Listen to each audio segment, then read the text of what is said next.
Is the NFL a goal eventually in your life? Coaching? Yeah. No, not whatsoever. I don't think I'm built for the NFL. I appreciate the game so much, and I respect the game so much of what the game has consistently done for me for a multitude of years, that when I see a guy getting paid millions and millions of dollars and he has no respect for the game, does not want to excel and exceed expectations in the game, I'm going to have a true problem. So I'm the kind of coach that would go out there with 53 and come back after halftime with about 32. Is the NFL a goal eventually in your life? Coaching? Yeah. No, not whatsoever. I don't think I'm built for the NFL. I appreciate the game so much, and I respect the game so much of what the game has consistently done for me for a multitude of years, that when I see a guy getting paid millions and millions of dollars and he has no respect for the game, does not want to excel and exceed expectations in the game, I'm going to have a true problem. So I'm the kind of coach that would go out there with 53 and come back after halftime with about 32. Is the Yeah. What's up, everybody? Talk to us. You got it, Claude. I was on two screens. Did you see that? Mm-hmm. Yeah.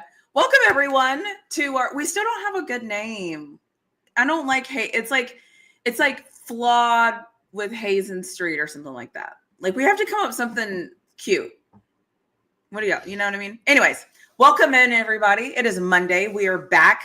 And Coach Prime officially has two options. He can go to the NFL and he can coach the Raiders or the Dallas Cowboys, because neither one of them currently have a coach.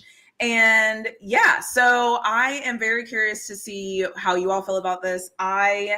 I don't think, my own theory is that Coach Prime is not going anywhere. He is going to stay at Colorado, and he is using all of this as a manipulation tactic to negotiate more money, because he is a smart man, and that is what I would do. And if I worked for him or with him, that is what I would be telling him to do. However, gentlemen, what do you think? How do you feel, Street? How are you feeling on this glorious Monday? You're on mute. You're still on mute. I wasn't saying it. I was like, no way this is actually happening right now. No, I'm feeling awesome. Had a great weekend, man. Went to go see the college football playoff, Texas and Ohio State. Game this weekend, got to holler at Jeremiah Smith and his family. Feeling pretty good, man. That was an interesting trip. So can I say fuck Spirit? Like, fuck Spirit. Spirit is fucking the worst, bro. I tell my better half is like, she's like my booking agent, and she books everything I do. Like, I mean, and I always tell her, man, don't put me on Spirit. Don't put me on Spirit and put me in a big. But this time it was last minute. We flew Spirit, and they jacked it up, though. And especially because the weather was bad. Oh, they jacked it up. They put us on a plane, and we was about to take off to Nevada to head to Texas. They told us to get off the plane. We got off the plane. We went to the front desk to get new tickets for them to reroute us. They announced over the loudspeaker, if you just left the plane, you got 5 minutes to get back this motherfucker, and we gone. So we had to run back to the plane, get on the plane, and we asked the lady, are we going to be late for our connecting flight? She was like, nah, y'all stop worrying. Y'all on time. They just did that. But we get to Nevada, they canceled the connecting flight. It's 11:30 at night, bro. We in Nevada trying to get to Texas. You went from Florida to Nevada to Texas? Fucking with Spirit, yeah. Yeah, Spirit tough, y'all. Listen, I say this about Spirit. I say this about other airlines. If they would, the reason people fly Spirit, they know it's going to be a bad experience and they're willing to gamble, because Delta, United, the other prices are so much more that, for example, I could get a flight, say, for example, to Texas. I don't know what the flight costs you, maybe $150, maybe whatever. But Delta will charge you $600. It's like, if they would just charge $250, I'll pay the extra $100. I'll pay the extra $100. Right. But for me to pay an extra $300 or $400, it's almost like, come on, y'all, like y'all doing. It is very tempting, but check this out. So we get there and our connecting flight is canceled. Most flights were canceled to Texas, to Arlington, right? So I'm not gonna completely blame them that, but she was going off with, you know what I'm saying, like Why would you put us on the first flight if you knew if the second flight is canceled? It's 11:30 at night. Okay, so y'all gonna give us a hotel voucher? No, it's due to weather. We know it's due to weather. So y'all want us to sleep in the airport? Talking about the next flight take off 1 o'clock tomorrow. Wow. So guess what we end up having to do anyway, Hayes? Don't say y'all drove. On a $400 American flight that we were trying not to buy in the first place. Right. And like I say, it's worth it. Like, that's the problem. The prices are such a big margin. If it was $100, $150, even $200 difference, I'll pay it. Yeah, that's true. But that same flight that cost you $550 and it's two of y'all. So you're talking about $1,000 for a flight when you got both of those for under $500 and you willing to risk it. Yeah, it's horrible. No, I would have. How far is Florida to Vegas? Driving? How far is that flight? No, that flight. Oh. 3 hours, 3.5, maybe 4. Yeah, 3.5, maybe 4 hours. Okay. Yeah, Oof. But it is what it is. But well, at least you made it. Like, okay, we in Nevada. We gonna that's all right. Maybe we just drive to Texas. So come on, we have fun. Drive to Texas. Sir. No, sir. Not from Nevada. Yeah, I was gonna say you don't want to do that. That's the same distance from Miami, but eventually we got there, man. And I think it was worth it, man. Dallas, Texas, AT&T Stadium is he built something there, bro. That's nice. Yeah. If you ever go to that stadium, make sure you map out what you're doing before you get there. Don't get there. You don't think you walking around trash pile talking about we looking for no, bro. Like maybe you better map out where you going. How you gonna get there before you get there, or you gonna spend half the goddamn game trying to find your seats? It's like Disney where you got to get the map, you got to get the park map. Like, okay, the double loop over here. No, seriously. Over there. Yeah. No, that's a beautiful stadium. And like you said, speaking of that stadium, we were talking about Deion Sanders. And in that clip, he said he wasn't interested. Now it's kind of going viral that he said that if he did, it would be to coach his sons with an S, right? So that would be Shador and Shiloh. And really flawed. You just said that now there's two options. There's always been the Raiders. People talking about Shador going to the Raiders and to Dallas. Both of those options are on the table. Yep. Mm-hmm. The question is, now you just said you think it's an opportunity to negotiate his pay. And I kind of believe that. I don't think he's going to the NFL. But if he does, everything he said right there, and he just did a thing I think we just saw with Tampering Hall, I believe. He said God has not spoken to him yet about going to the NFL because she asked him. No, I'm just saying that's what he did. Am I right? We did watch that. And Tampering Hall just asked him. And he just said, God has not spoken. Because she said, did God speak to you yet? He said, no. I'm not trying to be fun. I'm saying, I'm kind of reporting what he said. Yep. And he said, no, he has not spoken to him yet. Well, there's a little bit of time. Mike McCarthy just got fired today. So maybe Jerry Jones ain't picked the phone up and said, listen, my son. Yeah, maybe he hasn't played God yet. How that conversation go, Hayes? What would God say to him if he called him? Prime time. He wake up in his bed. God, that's you? Yes, Prime. Go get the bag. I'm staying away from that, man. I'm staying away from it. I just know this. I don't know what I know. I'll be honest. I don't know anything. Only thing I was going to say was God is somebody changed. The epic scapegoat. God is the epic scapegoat. You can put God. It's like ketchup. You can put it on anything. I always say that. And you'll be like, "It's his calling. Time for it." Because listen, I watch Dateline. I watch and they say the same thing. The guys who did whatever they did to 12 different people are like, yeah, that moment I heard God speak it. I'm like, really? Did you? Like, yeah. The next time I get in trouble, I'm gonna just tell somebody, you know what? God said to risk it. He told me. Real quick, Nation Australia said, I tried to send a super chat, it charged me, but I didn't show in the chat. Well, we're sorry about that. put the number in there. We'll do it for you manually. So put whatever the amount was in Steelers Nation Australia. Said they tried to put a super chat and it didn't show. So go ahead and just throw it in the chat and we'll throw it up there manually, I guess, man. Really? How we know he paid for real? Where's receipt at? Why are you asking me? Like, am I a bookkeeper too? I've already gotten called. Ellen thinks I look like a librarian, so there's that. Hey, we ain't gonna fall for any kind of comment scam, Hayes. Yeah, man. Hey, it just said go Steelers. I mean, we already know it. If we rooting for the Steelers, listen, they rooting for the Steelers. They're already crazy. So I'm gonna leave that right there.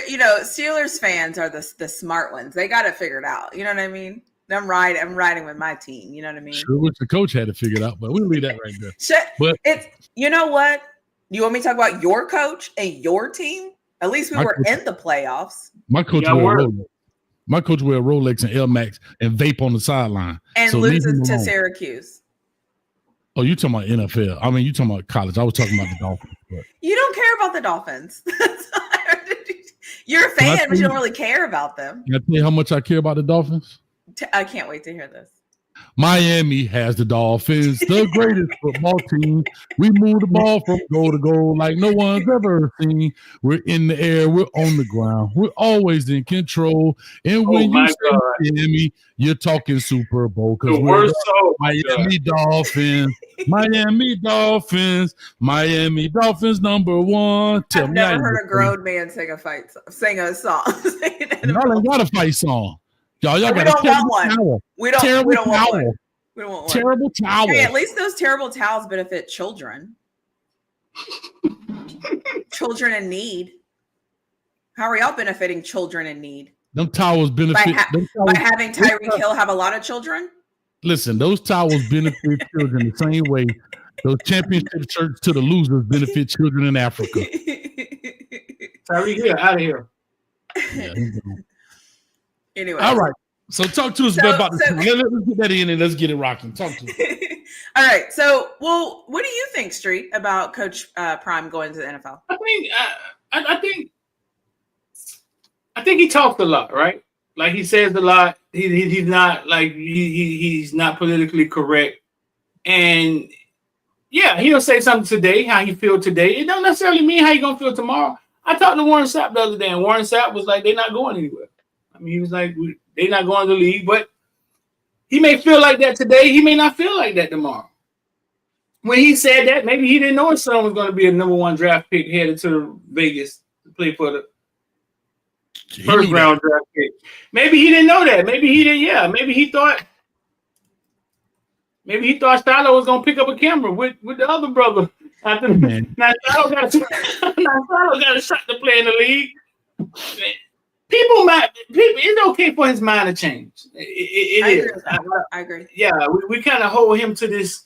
We hold each other to this creed, this standard of being what's the word? Loyal. Like we want to be loyal to everything. You know what I'm saying? Like, yeah, and we kind of hold people to these standards. So I don't know. Is Prime an NFL coach to y'all? Yeah, I mean, yeah. Pretty cool. What was that? Is he a who and a what? What was that? If I was advising him, I would not tell him to go to the NFL. Absolutely not. Absolutely not. I think one thing I feel like as a person who loves them both the same. I like the NFL more than I like college, but I consume both of them. I feel like the expectation when you get to the NFL, that's it, right? Like I feel like college coaches, they give them a little bit of like, well, next time, because it's a different ball game. But once you're in the NFL, it's like all of that fluffy stuff changes, right? It's like this is business. You make the call or you don't make the call. You win or you lose. That is it. There's no, well, he can recruit well, or he can bring a lot of attention. Well, he can, you see what I'm saying? So like all of that fluffiness. He can generate money. He can do that. He can. Yeah. Nobody, like the NFL is $1 billion industry already. He's getting exposure to his players on TV. Like none of that, like it's the NFL, right? Yeah. So that's why for me, I'm like, y'all think there's no place in the NFL for an entertaining team that sucks? No. I will say this. Can I say this? No, I agree with that, but I don't think that. I think that's a flash in the pan. Eventually, it's cool, but eventually, fans still want to win, right? So you can suck and you can entertain, but that might last you 2 years. Eventually, fans don't want to spend their money because in the NFL, the fanfare is different, right? There's no college game day. There's no fans out there holding up signs with big heads of prime. You have tailgating, but the atmosphere is completely different. The access to coaches in NFL, I think, is completely different in regards to how they're perceived, right? You're dealing with grown men versus you're dealing with young teenage kids, the student body where it's, drunk teenagers and they, the whole atmosphere is totally different. Yeah. So when you say entertaining, there's I think it'll look fun. I think it'll look cool. I mean, because he makes everything look cool, bro. Like, I think it'll look cool. He'll be the cool looking coach on the sideline. I think they'll have fun. And I don't know. I'm trying to think, has this ever existed? But at the end of the day, it's entertainment.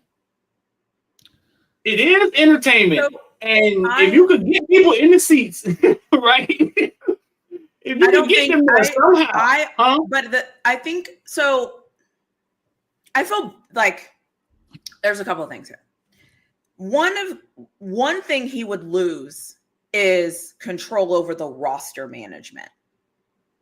Mm-hmm. And I think that is one of his assets, is talking to, flying people out to Boulder, talking to them in his office, getting to show his world. Does that make sense? Like, he is Boulder. You know what I mean? Like, but if you go to, let's say, the Cowboys, it ain't about you, bro. Like, the GM is, I feel like it's different. The whole process is different. Hierarchy there, yeah. Yeah, and I don't know if he can be what he is now with all of those other things at play. Like, for example, unless they're going to let him be the GM too, he won't even get to decide who gets picked. And if he go to Dallas, Jerry Jones ain't doing that. Jerry Jones has been the GM since Jimmy Johnson left. Think about it. The Dallas Cowboys have not won since Jimmy Johnson left, in 93. They won in 94, which, if you want to call it, that still was Jimmy's team. And Jimmy was the GM.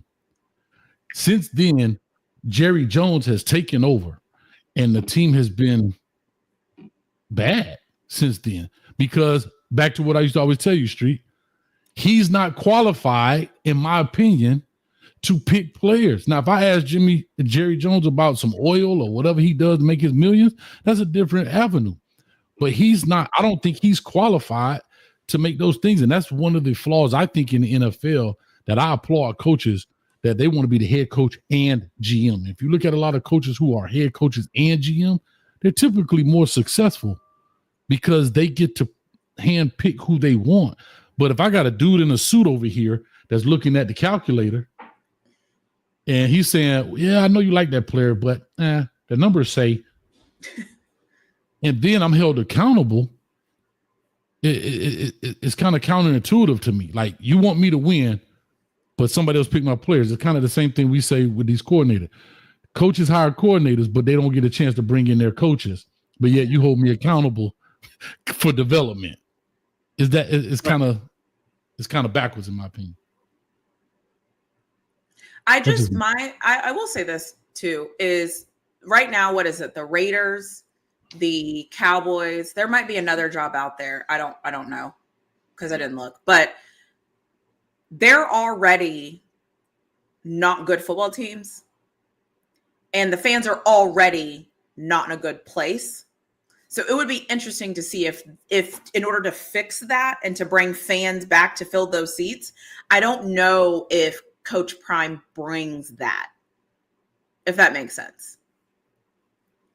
I'll say this.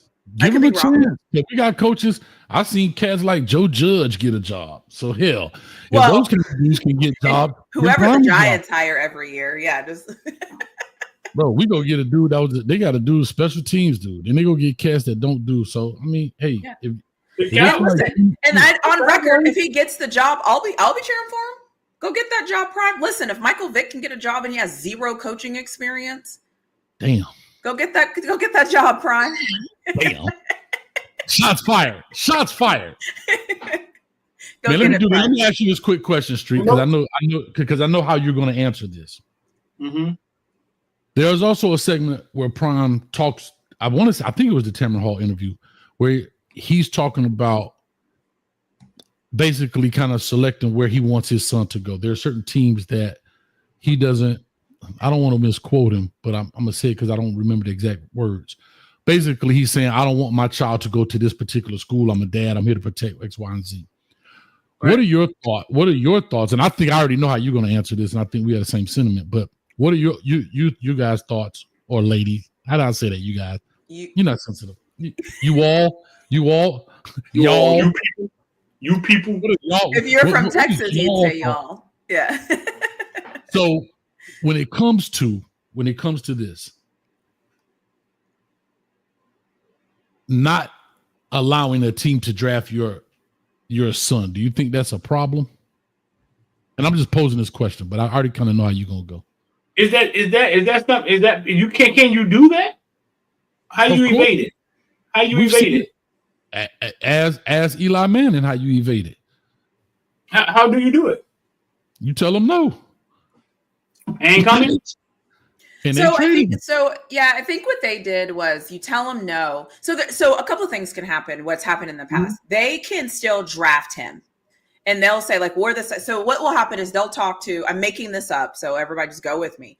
They can talk to the Miami Dolphins, and the Miami Dolphins can say, "Actually, we want Shedeur," and so second round pick, the Browns can say, "Perfect for the second round pick, we get Shedeur Sanders." Blah blah blah blah. Then they announce a trade. And the Miami goes and gets the guy that the Browns get, and then they announce a trade, and then they swap. And then they might give picks or something like that. So there's a way to do it. It's just would take people to be okay with it. Because that's what's happened in the past. The guys say, I don't want to go there, and then he'll get drafted there for literally like all of maybe 5 minutes. And then they'll come back and they'll trade him, and so everything is made right. That's usually how it, not usually, because this doesn't happen a lot, but that's how it can happen. Mm-hmm. But it doesn't have to, right? Like they don't. Doesn't have to. The fact that I don't see anything wrong with it. I don't think they're in a position of this was my lifelong dream. I'm getting my mom out the hood, and you know what I'm saying. They're not at that mercy, that leverage. And a lot of these kids coming into college football are going to be coming in a different way now. I don't see anything wrong with opening your mouth when something's not illegal. I mean, we just don't ever open our mouth. I mean, we go with the flow a lot. Mm-hmm. Yeah. Floyd, you got any thoughts about it in regards to? I think it's all prima donna. Go where you go. Man up. Drop your nuts. Perform. Keep it moving. That's how I feel. Drop your nuts. You heard that bird? That's how I feel. Like my thing is I feel like so many times in life we're always trying to find perfect situations and perfect this and perfect that, perfect that. Sometimes you're the person that's supposed to go there and make it perfect. Sometimes. And I get it. Yeah. Historically, the Browns aren't very good. But you know what? Somebody has to be responsible for changing that. Why not you? So if you want to be the guy, the man, if you're him, if you're that, if you're da-da-da, go do it. That's how I feel. If you're him, if you're whatever, go prove to me. Go prove. What changed that? Well, first of all, the most watched team the last 10 years is guess who? Cowboys. The Cowboys. And are they good? Well, they have been good. They just haven't been good in the playoffs. The Americans team, and they've been good. But they're going an example. Like they're entertaining. Whether you like them or don't like them, it garners conversation, and it's a brand. It's a thing. I think they have what we have at Miami: a bunch of old fans that's still on the wish list. Like Wait, we have a bunch of fans. Think about it. Our fans are 35, 40 plus that remember the good old days. Oh, right? That's interesting. Yeah. And they have the same 90s era of fans that are now our age that grew up at that time, right? They went to high school in the 90s or whatever. Like they have a big fan base because they had branded themselves as the America's team. They had exciting. They had Michael Irvin. They had the playmaker. They had Troy Aikman. They had Emmitt Smith. All of those guys. So they built that brand, and it's carried on. And we're still alive. Like a lot of fans, because a lot of women that I know are Dallas Cowboy fans, and they ain't even been to Texas. But because that was the hot team at the time in which maybe their father watched it, their brothers liked the team. Of course, you had, like I said, you got the Michael Irvins, you had big names and big personalities on the team. They were known as they had a Kane feel in essence, right? They were the party guys, and they would go out and dance and all that kind of stuff. But that's what we are. I want to give these donos some love, and then we can. Put it back up there. Go ahead. Reggie for the $1, I appreciate you, man. Also, Reggie for the $2. Mic check. It's working. LOL 305 for the $2. Testing. I don't know what's going on with the mics. And then Reggie for another $2 from Flawed Studios. Test. I think they were just trying to see if it was working, the super chats. And LMV for the $4.99 says, "Bye Friet, Tyreek, and your churn." Lord have mercy. The fact that I can figure that out. Your churn. The fact that I could decipher that says churn and not churn, that lets you know that I read papers all day from students that spell churn just like that. I'm gonna leave that there. That is funny. Hey, SKA Charlie said the Browns is a death sentence, right? I got a question for you, Flo. What changed that in Washington? Jaden Daniels looked good last night, but what changed? So, they 11-2 Hayes. They lost two games. They got a new owner. They got a new head coach, and obviously, Jalen Daniels is doing well. And then they've changed the culture around the team, and that's kind of my whole point. I get the Browns are not the best organization right now. I get that, but here's where I get annoyed with sometimes when people say stuff. They're like, "I'm him. I'm the best. I'm this. I'm that." Right? Okay, cool. So go be that. You told your goal was to get to the NFL, right? That was the goal. It was never to get to the NFL and play for a certain organization to put me in the best situation to win. No, it was to get into the NFL. So now that you're going to get into the NFL, go be him. Period. So they got a new owner. And so Jaden Daniels Washington, they had a lot of issues, like lawsuits issues, like a lot of issues. They got a new owner. I think Cleveland's issue is they're the Browns, and they carry the moniker of they're the Browns. You know what I mean? Like they carry it. Someone has to change it. That's it. Like somebody has to change it. And if it's an owner issue, my point is I'm one of those people that if you say you want something and you get the thing, go do the thing. Go do it. But I get it. Now, if you want to, I get it. As a parent, you want to make a perfect situation for your child. It's not the perfect situation. Cool. I'm just telling you how I feel. I think it's weak. Put that up there, Hayes. You can see that? Yeah. Let me see here. All right, here we go. Who is that? Jaden Daniels. Oh, okay.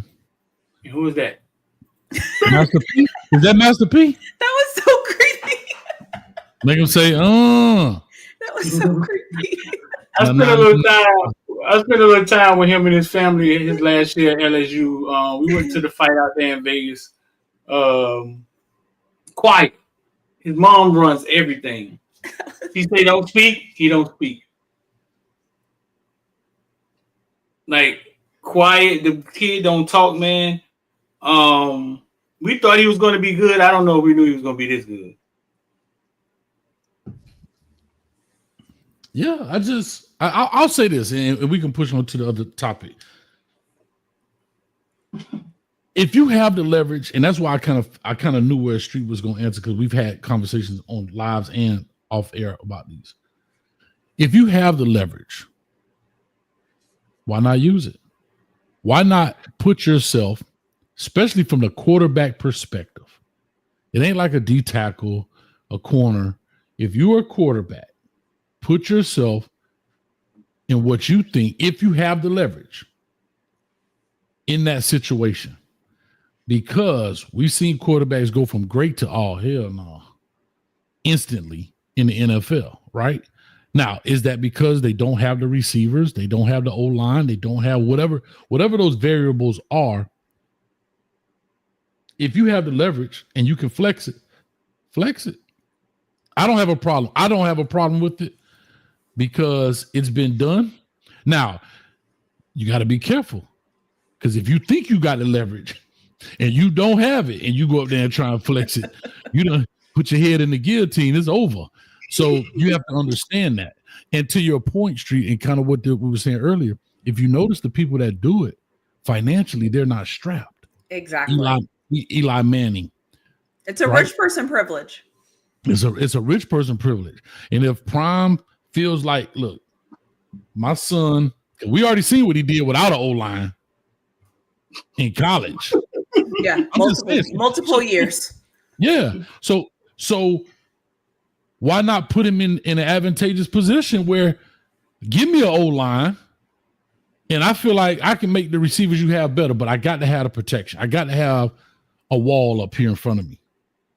You know, and he knows, I don't know if my son could take too many of those hits, 38 sacks in the NFL by some real gangsters. Because regardless of how bad a team is, these players are the elite of the elite when it comes to athleticism. Regardless of how bad the team may be from a number, like a schedule perspective. But they're in the NFL because they are the elite of the elite, in essence. And that's just how I felt about it. But I'm all for it. They said John Elway did it as well. He sure did. Yes, sir. Thank you, Emmett. I think John Elway threatened to go play baseball or something, right? One of them did. Right. But he had an out. That's the difference. He had an out. Right. I always say the same thing too, is like, I go do what you want to do. I get it. However, like everybody always says, if you make a decision, I get to react to the decision that you made, and I get to feel however I feel about your decision that you make.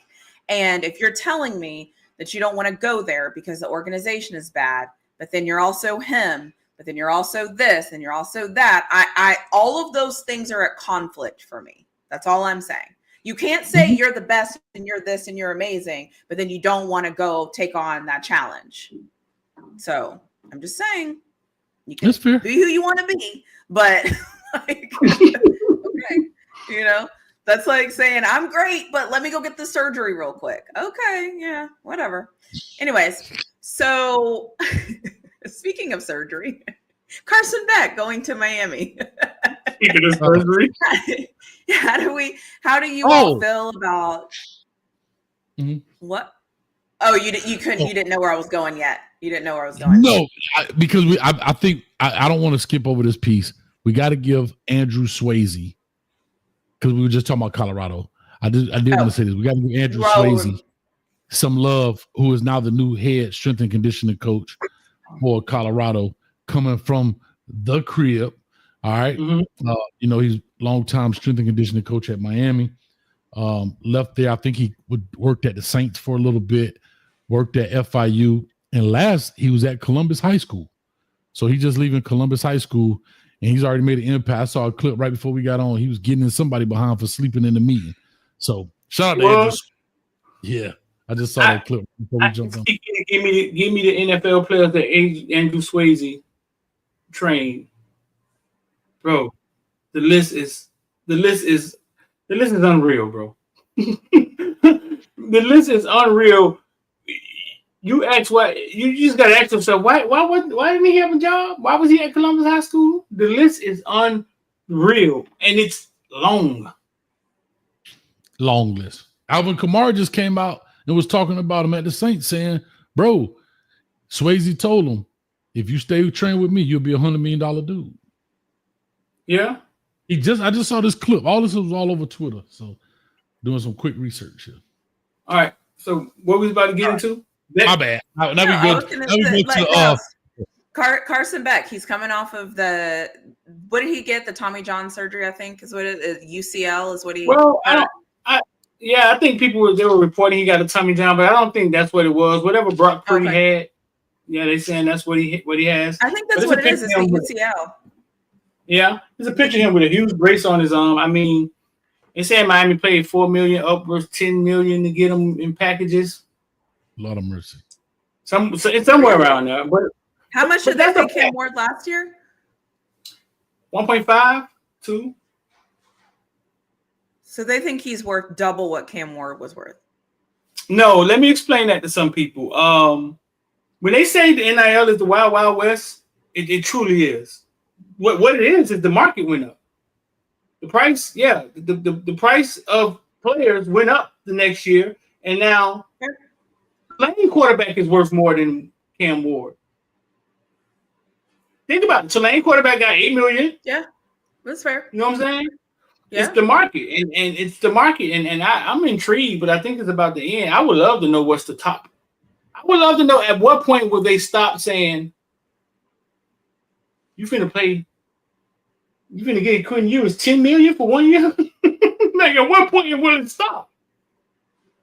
I don't think it has to until they tell you to. Like, I don't think there should be. I think whatever people are willing to pay is what you're worth. So how does that work in an open market like this, Hayes and Flawless? How does that look? You got billionaires supporting all these teams, right? Quinn Ewers, I'm hearing, is going to get in the portal, right? Would that work?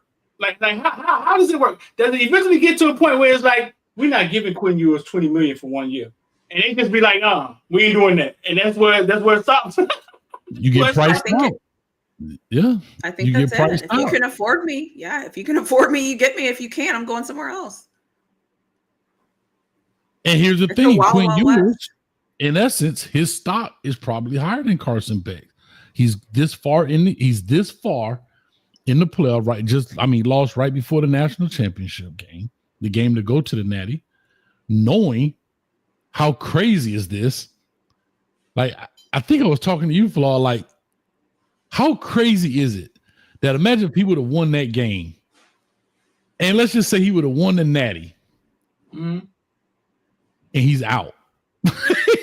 Like, I'm just saying, how crazy is college football today? Think about, you're the Texas quarterback who got Texas, hasn't been there since Vince Young. Am I correct? You bring Colt McCoy did it, but okay, Colt McCoy. That was like 70 years ago, I think. Yeah, right? Close to it. Right. I'm just teasing. I don't know. But you get them in the Natty, you win the Natty, and you are in the transfer portal to leave because the quarterback in waiting is like, it's my turn. It's my turn.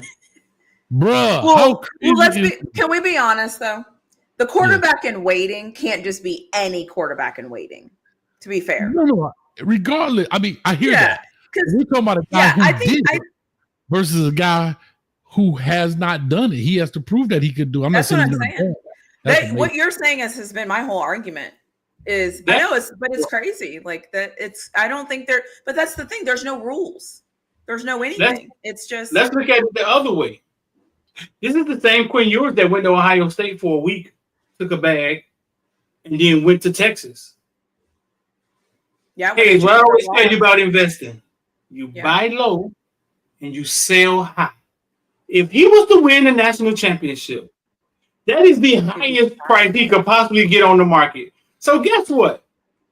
They both about to win. No, I agree. Yeah. And so my thing is, to that point, we talking about Carson Beck, who's injured, reportedly making $4 million. And it's reported that Ewers wants $6 million. That's what's being reported. I don't know if that's true or not, but wants $6 million. Is there a bidding war for him? I'm trying to think who needs a quarterback that's willing to say, I'm going to take this. Ohio State. Ohio State, maybe. Gonna get him back. Ohio State doesn't have a guy in waiting. Devin Brown may jump in the portal. He's been there for maybe 2 or 3 years. Julius Sayers is a freshman. No, Aaron Nolan. They say just wasn't responsible. I mean, whatever. I mean, but no, but Oregon hasn't raised the quarterback since goddamn Oregon buys quarterbacks every year. Yeah, they talking about getting Quinn Ewers, and he threw some dimes the other night. Yeah, he looked like Quinn Ewers the other night, huh? What about Penn State? I don't think he fits at Penn State. Ohio State, Oregon. Who else got a bag? Hey, who else got a SMU got a bag over there, don't they? They ain't going to SMU. Yeah, they do, but I don't think he'd go there. Yeah, I don't think he's going there. He should have went to Miami, but I know that's a moot point now. You don't think Quinn Ewers would come to the ACC and vibe for you? He ain't got nothing to prove. I wanted him to come to Miami. That was my pick, right? That was if I was Miami and I was gonna make this jump and do all whatever I'm gonna do financially. Shout out to LOL for the 305 for the $5. He clearly states what I'm saying is yesterday's price is not today's price. So shout out to LOL 305. I would have shot him $6 million. Yeah, that's what if we give in, because think about it. What's $2 million to a healthy Quinn Ewers or a injured Carson Beck, which probably 95% the prognosis is favorable, and they're probably going to be right, but we don't know. You know, things happen. I don't know about Tommy John surgery. I'm not getting into specifics. Yeah, but I'm not injured. You know, I will say this. And we're playing a spring. Before Carson came out and then went to Miami, Ewers was going to the NFL, like, period. But I think seeing what's happening, I think there's some like, well, hold on a second. Well, what is going on here? So it'll be interesting to see where this lands and to see what happens. I'll just say that. What would happen if a Quinn Ewers go to a FAMU? Oh my God! What would happen to that? Like, what would happen to that program? Like, you think he could boost that program? They better be going to the playoffs and win it and beat a North Dakota or Montana. That's what better happen. I wonder what would happen? Like, you think ESPN would follow him over there? Like, you think they would like they came there with Prime? They started putting Prime them on ESPN, didn't they? I don't know Ewers is a pill outside of. I don't know if it's that. I don't know if it's that strong. I don't know. Yeah, it would be big news for maybe 7-day cycle. Mm-hmm. Maybe his first game come up. It's another news for another 3-day cycle. But I don't think what made Jackson State interesting and attractive, like to be attracted. It was prime. And I think it was the sun. I think it was the fact that they showed so much that they kind of like made their own fire. They kind of like they smoke, fire, and then it just caught fire. You know what I'm saying? Yeah. I don't think. I just don't think it happens. It's kind of like, not to be a knock on this, but it's kind of like the Willie Simmons thing, right? Willie Simmons comes to FIU. ESPN ain't gonna be like, yeah, we're gonna make this game day. Unfortunately, it's not. It's just not what it's gonna be. But I think the Beck thing, I love it. He's a seasoned quarterback. He's been in college football for what, 5 years, 6 years? Maybe 12 at this point. I love it, man. I love it. Who knows? So you, Coach Hayes, how do you feel about it? Do you like Carson Beck? it? Yeah. I said on the show last night, I'm not excited, but I'm not disappointed. I think part of it is I think the injury makes me wonder. I don't know the extent of it. I don't know Carson Beck. Street, you probably can definitely contest to this because y'all had dealings, but I don't know him as a person. I don't know if he's a true leader in that situation? How is he when he's not surrounded by as much talent? These are the questions that I have. So I'm not overly excited. Like when Ken Ward came, I said, okay, he is the gas to the pilot light, right? I don't know if Carson Beck is the gas or is he just another match? You see what I'm saying? Is he just another match that you stuck in the fire and that's it? I don't know yet, but maybe Street can speak to that from a personal standpoint, like the kind of person he is. I mean, he's a laid back kind of docile. I've been hearing a lot of TPD comparisons from a mentality standpoint, not talent. Yeah. That's a good one. He is kind of laid back, throw it off, quiet. Got an extensive goddamn hip hop knowledge though. Like I've watched him go toe to toe with somebody about underground hip hop artists. But Hayes, I don't know how talented his Georgia teams were. He never had the running game. We can only name one wide receiver he's had. Maybe Brock Bowers was a goddamn tight end. McConkey was a wide. He took over a Georgia team that was hit by the transfer portal.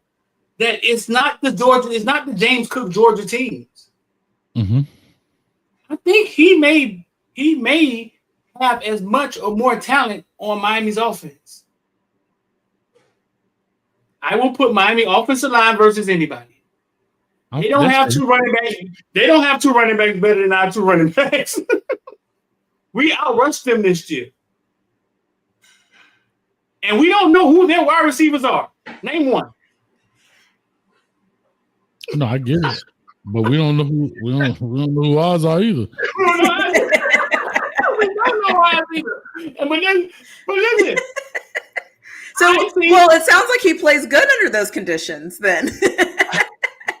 I think he's better. I think he's better off here against ACC defenses. I think that's the best point. I think for him, the game probably will slow down too. I think because I think it'll be a different style of football, and I think that could help. I think that could help. And I think that's why I wanted Quinn Ewers, because for that same exact reason.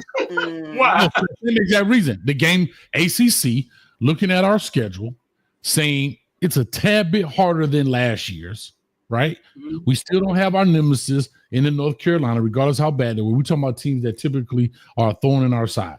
North Carolina, Clemson are not on there. Hell, even Duke is not on there. Puke is not on there.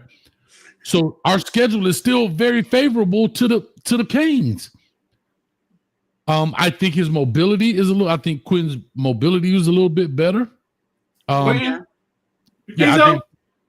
a little bit, not much. He put his head down the other night. Yeah, I think that I think that his arm strength, he's got to go get it on. Like he can throw it deep. He's got touch, and he has. You know what? He makes a lot of anticipatory throws, and that's big. He looked good the other night. He looked like the Quinn Ewers. Mm-hmm. Yeah, he looked good. He made some throws right on the sideline. I mean, it just didn't work out for him, and it unfortunate. Somebody got to win, somebody got to lose. But and that injury, something about that injury bothers me, bro. It just, I'm not saying it's the end all be all for Carson Beck, but it's something about a throwing arm injury at the elbow position, not a broken finger, not even it's something. This hinge right here, that hinge. You know what I mean? It's like having, bro, you ever had a whopped hinge on your door? It don't close properly, bro. Well, they talked about it today at the press conference. Miami is the medical center. So they actually went with him. You know what I'm saying? The doctor. They went with him. They better have for $4 million. Yeah. Mm-hmm. So I think they know what they have. He got Notre Dame right out the back, so we're gonna see soon. And he's not gonna play in the spring. And he's not playing in the spring. When does he come back? When is he able to come back? Probably over the summer. When they say he'll be able to throw, I think when they say he'll be able to throw, he won't come. I think they say May, maybe. like even with Emory, with a broken arm, it's better to break the bone than the tendons and the muscles and the ligaments. You know,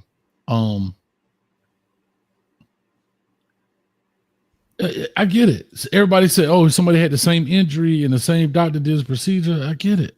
I'm not tripping. And I think they come back stronger. I think the arm comes back stronger. It's just something that is.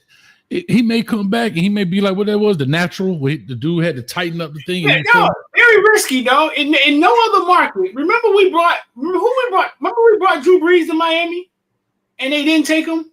Remember? Because of his arm. Like in any other market, this ain't happening. Yeah, you know what I'm saying. But NIL is just NIL is just when there's no laws, dog. Watch the people just do whatever. I wonder if there's a clause though in his contract. I don't know what the clause could be, but yeah, I don't know. It's very risky. I mean, that's true. It's risky. It's definitely risky.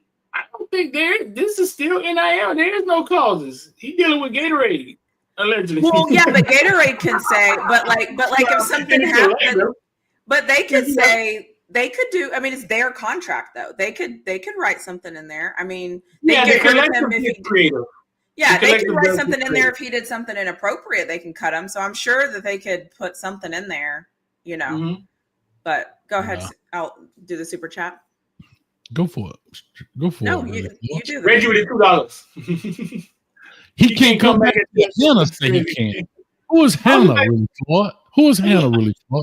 You know who that is? You know who that is? Oh, is that his girlfriend? Is she one of the twins? Yes. I was about to ask Mario today, did they ever have to call on her to get him here? I was this close to asking him that. Why you didn't ask him, though? He would have gave that look. This close. Huh? But why would they have to? He knows where she's at. What you mean? No. Did I was going to ask him, did it ever come to a point where you had to use everything you could to get him to have the conversation? I see what you're saying. Right. Like, hey man, go get your man. Like we said, $4 million. Make it happen. Go get your man. No, I was about to ask him that. I'll ask him at some point in time this year. Got it. Or was she instrumental in recruiting him, or what do you think Mario would have said, Hayes? We don't discuss. No, he would have said. He would have said no. Huh? Yeah, he would have said no. We talk with him, and what we do is behind closed doors, and how we do anything is how we do everything. Oh gosh, I hate that saying. How we do anything is how we do everything. I hate that. So basically, you're lying. Just say you're lying. I don't know. Did you see that saying is just not true. Can we talk about that for a second? How does that even make sense? It's just a lie. It's predicated on a lie. The way I do something in the morning is not the same way I would do something at night. The way I do one thing is not the same way I do anything. It's a lie. I hate that quote. It's a lie. Anyway, it just sounds good. It sounds good. Yeah, it's such a lie. I'm like, the way we do anything is no, you don't. No, you don't. It's a lie. How you do anything is how you do everything. Yeah, that's not true. It's actually factually not true. Put that up, Hayes. I want to flip again. Oh. All right, real quick. Chi-Town came for the 199. Did y'all ever talk about Xavier Lucas and Wisconsin? No, we did not. We could probably discuss it real quick right after this video. I want to make sure I didn't miss a dono. I think we're good to go. All right, Street, where you at? Here we go. So I'll kind of run you through that as fast as possible. But so I used to play baseball. I committed to Florida for baseball. Okay. My freshman year of high school. That was short-lived. As my sophomore year is like my first year that I started and played, and Alabama ended up offering me after that sophomore season. So I was like, yeah, we're not going to play baseball. We're going to play football. Okay. Yeah. And so then committed to Alabama, was with them for about a year and a half or so. And then I don't know, there's something like clicked, and I just decided, I was like, you know what? Like, I still love Alabama. I still want to go there. Like, it's not like a definite no. So I decommitted and reopened because I thought I made my decision a little bit too early. And that's when it really got crazy, was when I reopened from Alabama, because we had just had that junior season. Everything was starting to pick up. So all these coaches started calling. And then at last, Kirby called. And I don't know what it was, but it just felt perfect. You know, I visited there, talked to my dad. I was like, yeah, this is where I'm gonna go, and no one's gonna change my mind about that. So Kirby's got good lyrics, huh? Oh yeah. Kirby's got good lyrics. Kirby's got That's good cool. lyrics. That's a cool interview, man. That's a cool interview. And that was good. That's in Miami. That was actually done down here in Miami. Yeah. Who was the receiver that person asked about that you wanted to talk about? The DB from Wisconsin. Remember they were holding him up. Steve, what's your insight on that? What's your insight? I don't have any insight on that. Well, I did ask Mario that today. I asked him, what is the procedure once an athlete signs their paper to get in the transfer portal? What is the college procedure? Like, what is next? And he literally said, listen, we have 4 days to get him out of here. Like, it's not an option to, and I asked him, is there an option for you not to let him go? He's like, no, we have 4 days to get him out of here. Like we have to sign. That's how he kind of explained it. Mm-hmm. What's happening with the situation? Xavier Lucas. Yeah, go ahead. Go ahead. Xavier Lucas from American Heritage, freshman cornerback at Wisconsin.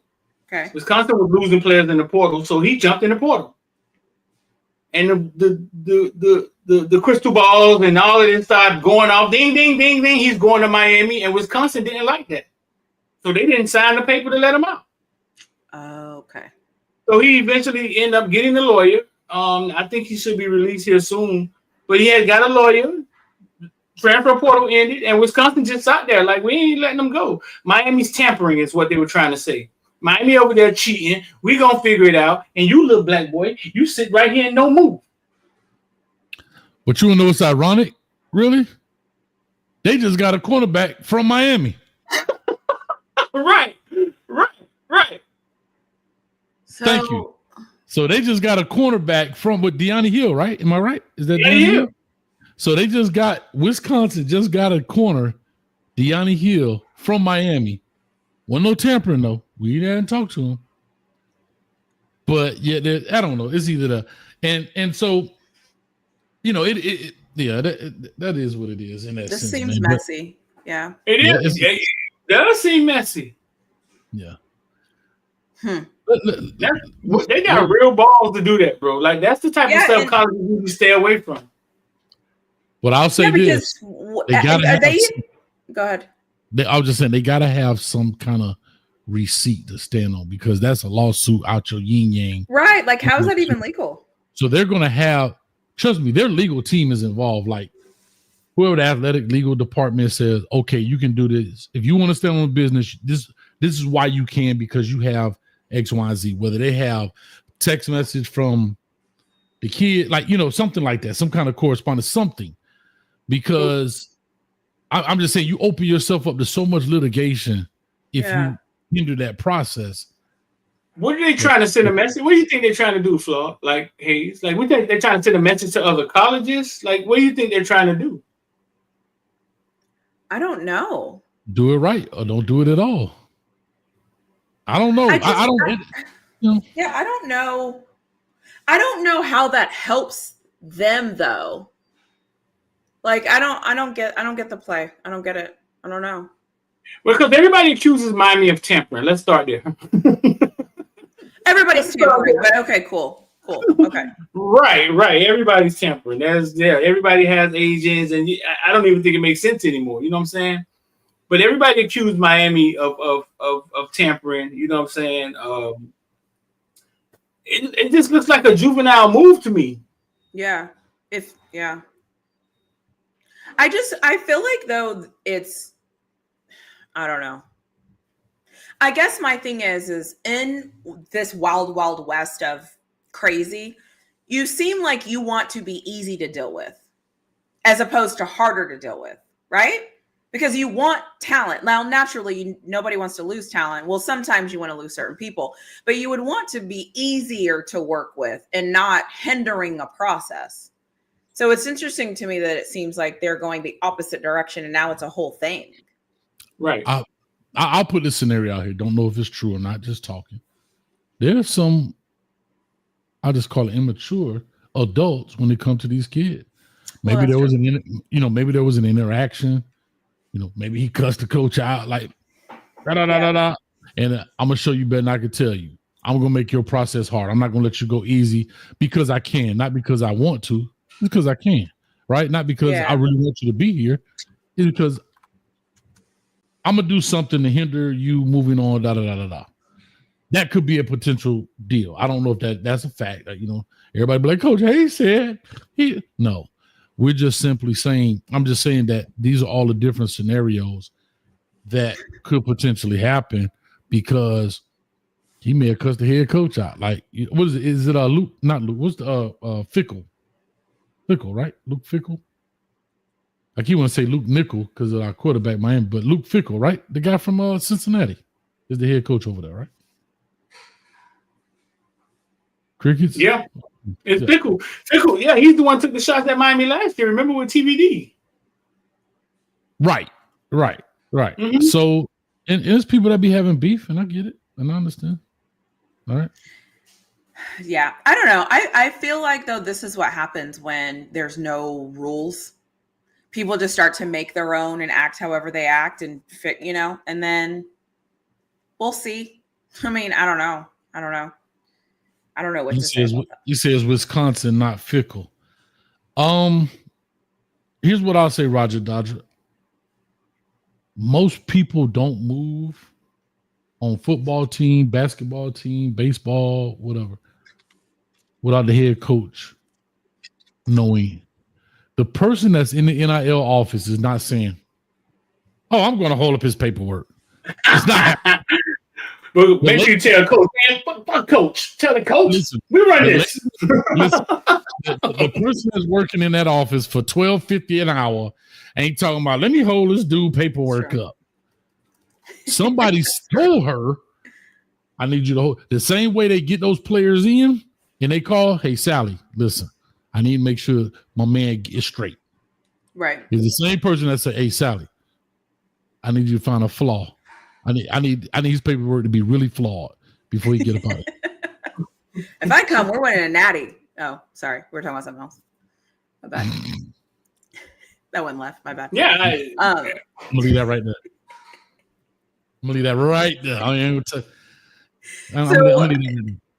Do we want to touch on this Lacy issue with the LSU receiver? And I will hope so, because I titled my LSU player Kyren Lacy. No, I know we want to talk about it, but I'm trying to bring it up because it breaks my heart. I don't like it when not just like football players, but any athlete gets themselves into this situation. Because honestly, obviously it's bad for the athlete, it's bad for the family that they injured, but also it just taints everything else around. I'm sorry. Is my man back there taking the shit? He's got the toilet paper, dog. What? Where? Oh. What's happening? On Hay Street, dog. What is happening on Hay Street? Bro, this is all bad. Somebody hit the censor button, dog. Bro. No. We've already seen a crack deal go down. We've seen crack usage. And really flawed is brought out. Oh my God. What is happening? I'm sorry. I didn't even mean to say that out loud. I was hoping somebody didn't see it. Bro, what is happening, dog? I'm sorry. Anyway, I apologize. Anyways, that speaks to the situation that we're talking about. So Lacy, I haven't read the reports, and I've just seen.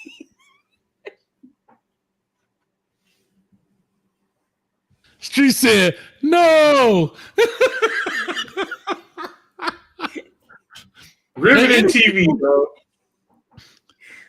Oh my God. 394 people in here witnessing public transportation. Oh man. And I can't not see it. You cannot not look at it, right? Okay. I'm just going to look over here. Oh my goodness. Thank God for the commercial. Thank God for the ad. Thank God for the ad. Oh my goodness. Well, hopefully when it's over, he's gotten it all out and he feels better and he can move on with his life. Hey, look at Mr. Massey. We got to see this through. We got to see this live. Oh God! Go ahead, finish really far. I can't. I can't. Focus. That's all Focus. I'm like, I haven't read the story. I just know that he was involved. He turned himself in. He's already been released. These stories are hard for me to read because anytime somebody loses their life to something like this, it makes it hard for me. And then the video of him, look, are those people also like, what in the? He's a different type of crack. Look at the girl as she's walking in. She's like, what in the? Oh, this is terrible. Keep going. And it's right in front of a store, bro. That's what the lady that was walking in was like. The store says open 7 days. That ain't the only thing open 7 days. All right, here we go. Nothing. Put that up there, Hayes. You get a chance. They ain't buying nothing out of there. This is too much pressure, dog, on a Monday, bro. All right. Okay, go ahead. So, Flaw, why is this hard for you to? Because somebody lost their life. Somebody lost their life because you were out there doing whatever. What is this? Because you was out there doing whatever. Because you was out there doing whatever. Because you were out there not taking care of other people's lives. Somebody lost their life, basically. Like, looks like a terrible decision. Again, I haven't read anything. I haven't whatever about it, but it just looks bad. And then before we went live, I saw the video of him running away. So that was another thing where I'm just like, you did this. You ran away from the scene. Why do I keep popping up? I gotta turn this off because I gotta fix this other stuff going on. I'm trying to stay focused and I keep seeing everything move. So there's video of him running away, Floyd? Yeah. Yeah. Yeah. And the dude is in the camera in his face. Right in his face. Yeah, he looks dazed and confused. Yeah. So on December 17, 2024, Kyren Lacy allegedly caused a fatal car crash in Louisiana Highway 20. Reportedly attempted to pass the car illegally, causing a head-on collision. He didn't hit anybody, right? He did something crazy, which caused the... So basically, he went on the shoulder, passed somebody, and it caused the accident. He didn't hit anybody. Well, in the video, you could see him getting out of his car. And it's damaged. Yeah, so I don't know. Yeah. Yeah, see, they're saying 78-year-old Marine veteran. This is not gonna go well for old Kyren, though. No. He reportedly attempted to pass the car illegally, causing a head-on collision. So he maybe he ran into the side, but he caused the collision. What I'm saying, I think that Marine may have been coming the other way, and he tried to pass that car, and he hit the Marine head on. He wasn't passing the Marine. The Marine. See, the way I read it earlier was that he didn't hit anybody. He caused his crazy driving caused two other people to crash, and maybe he hit something. You know what I'm saying? I don't know. So maybe the video is showing of whatever he hit. Yeah. In the video that we saw earlier, it looked like he was getting out of a car that was damaged. So how the car got damaged, again, obviously, I don't know. He got out, didn't he? He got out and ran away. Got out and ran down the street. Oh, that's what they always do. That's the MO. That's what they all do. Remember, they said they had a warrant out for his arrest, and he just turned himself in. So he left the scene.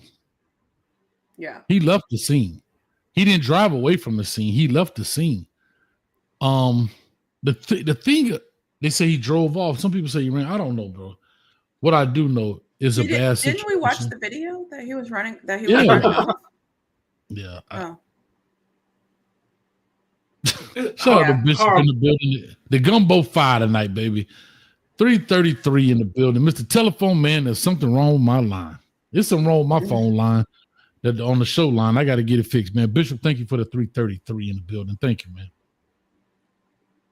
Oh, they said, okay, that video's going around. Oh, somebody said, okay, it's not him. Okay. That guy was a little thin. Okay, cool. When we saw that video earlier, Flo, I was like, that I didn't say it, but I'm like, that dude do look a little thin to be okay. You know, As long as I'm like, okay, good. That is great news. Thank you for saying that. What's the great news? So, because there's a video going around that was a guy who was getting out of a car that was wrecked, and he's looking at the camera, and the guy looks dazed and confused.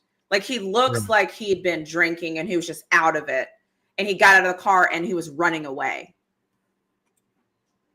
So, okay, if he was doing some stuff that caused some stuff, that's a different thing than what that video that we saw showed. So, yeah. But they've already got the Marine with the dog photo. I'm like, oh gosh. It's all, how many times we've seen they this got story. they got a daughter on there talking about the mom called her in an accident, saying, hey, we've been in an accident, the car is totaled. Yeah. Your dad's okay, talking about his back hurt or something. But yeah. shout out to Reggie for the $5. Real quick. Coach, I know you call us the team. I appreciate it, but I'm going to be an individual today. Don't be a GDI, Reggie. Don't be a GDI. I'm not cleaning that ish up. Hope he used 2-ply. Hope so. And it's tons of video. Look at that picture I put back there, Hayes. This is when all the kids stuff, the YN stuff, it goes wrong. When there's tons of pictures of you out there like that, and that's, you know what I'm saying. People from outside going to judge you, and yeah, because that has nothing to do with him being in a car, though. That's why I'm like, they just do right. But I think you know how public perception is. Yeah. Mm-hmm. Especially with the 90-head little black guy. Now, if he was light skinned like Hayes with good hair, you know what I'm saying? With a white mama, that's different. You little 90-head little black boy with a gold chain on. And the thing is, that picture is not even equating to the situation. It ain't like he was in a gunfight. We talking about, and I'll say this. That picture, those pictures are going to keep. Those pictures are the ones that keep popping up of him. And that's what I'm saying. And over. All of a sudden, you know what I'm saying? Those are the ones that are rising to the top. And those are gonna pop up in the courtroom and all that stuff. Yeah. And to me, I think that's so unfair. It's kind of like using the rappers' lyrics and songs against them, right? It's that same thing. We're talking about you're in the moment of a battle in a game. You know, that's like saying, man, Ryan Clark should go to jail because he hit hard on the football field.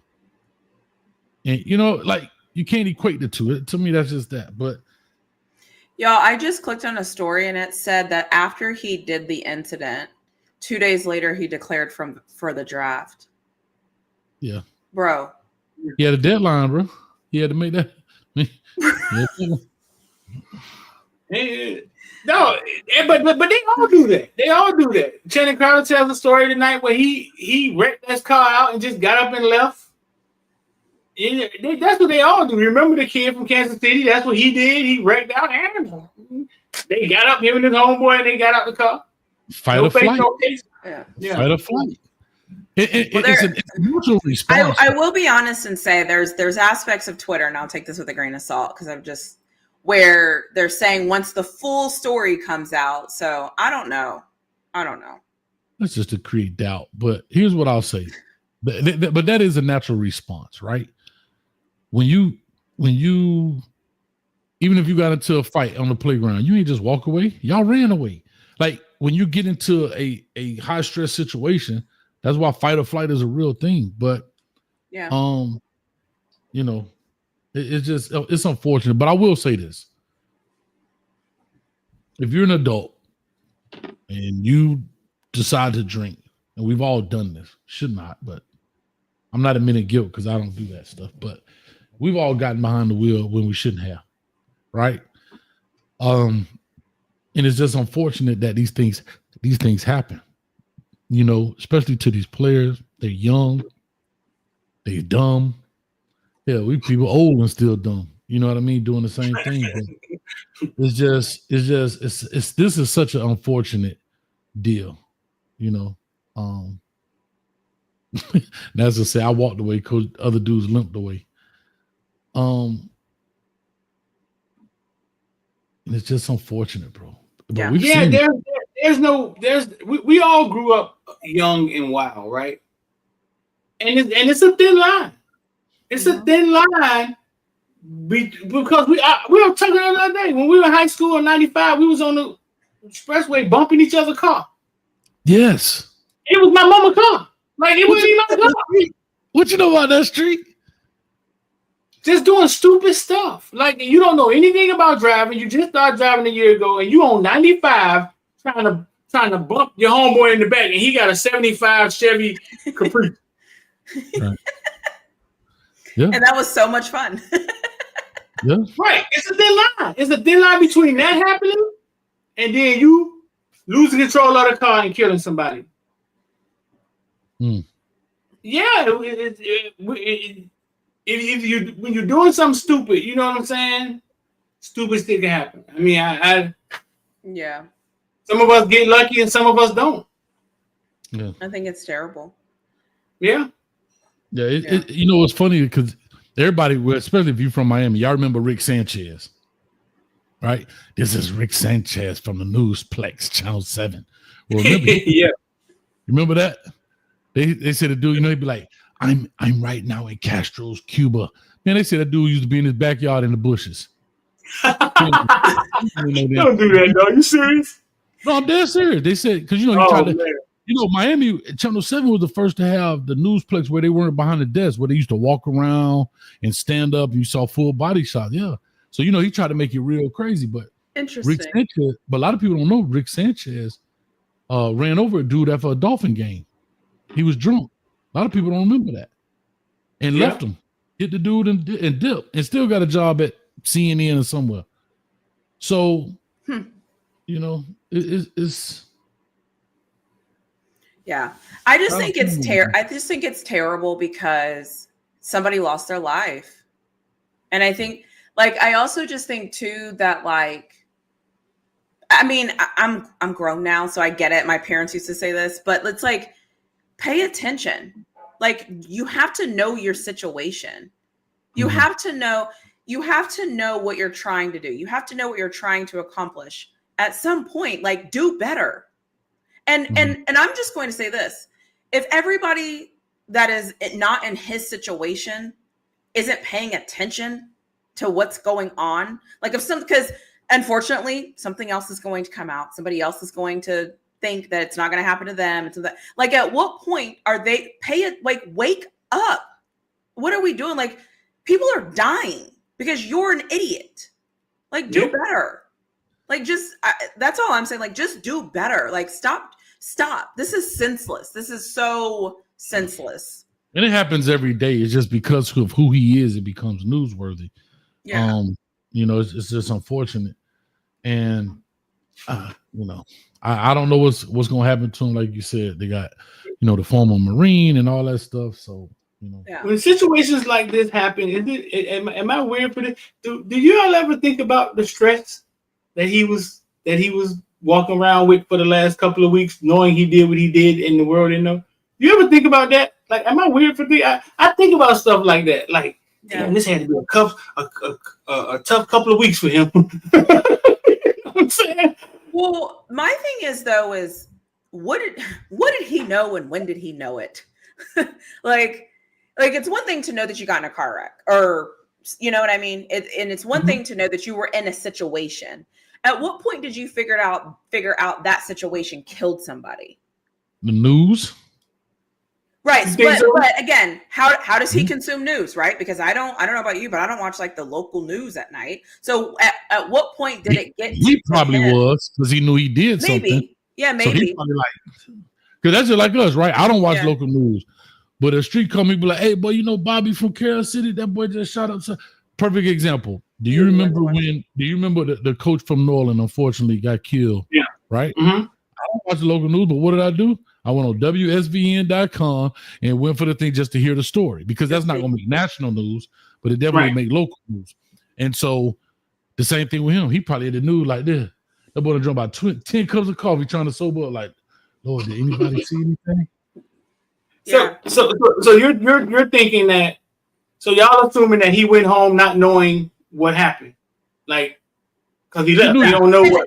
And I'm just going to be honest, because I'm giving him the benefit of the doubt in the sense of Right. saying, if you see somebody has died, I'm just going to assume that you wouldn't run away. I could be wrong. I'm just giving him the benefit of that doubt. You know what I mean? Like, But I think I'm he trying. was drunk. You don't know if they died or not. Like you wrecked the car and you just kept going. So you don't know if and apparently from the daughter's story, she was saying that the mom called her and said, we've been in a wreck. And she said, you okay? She said, my chest hurt. How was dad? She said, your dad's complaining his back hurt. So I don't know if he died later from complications, from something else. oh, okay. And even when you have a wreck, you ain't got to be like, y'all good? Okay, I'm out. You probably just hit it. Got it. Okay. Right. Yeah, I don't know, Street. Like maybe he was sitting there for weeks thinking, like, what did I? I don't know. What am I I gonna think do? about stuff like that. Like, damn, he was waking every morning like, God damn, that wasn't a dream. Like, damn, what if they come today? You know what I'm saying? Yeah. Like, that has to be some stressful. Nah, he called somebody and they went and got him a lawyer. And that lawyer told him to turn himself in. That's what he did. He The very probably got next an day, he agent. got a lawyer. You think? No, he probably has an agent. He called Yeah. an agent. And the agent They said, said what? this is what happened. And the agent went and got a lawyer. They talked about it, blah, blah, blah. Turn yourself in. Right. Yeah. Yeah, but the timeline doesn't make sense. This accident apparently happened December 17th. Oh, wow. So this happened. That's what I'm saying. Something's off. It happened December 17th. He declared for the NFL draft December 19th. And then some people are saying that he went on vacation or did some other stuff in between that time. So that's what I'm like, what's wrong with you, bro? What? You see what I'm saying? Like, and on what is this? January 13th, you turned yourself in. So it was almost a month. So where have you been? What's up? Like what, like what, what's going on? Probably hoping it don't. Yeah, probably hoping it go away. Hoping he got away. But right, so that's why I'm like, so when did the man die from the wreck? And again, when did you know? When did you know? Like, what did you know and when did you know? Like, you knew you were in a car wreck. Okay, cool. So let's assuming nothing happened. The guy went to the hospital, he was fine or whatever, and later died in the hospital a week later or whatever. Like, you know what I'm saying? Like, when did this become a story, I guess, is my biggest thing.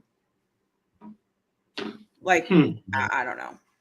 I don't know, man. It's unfortunate, though. Yeah, so that's why He passed away the same day of the accident.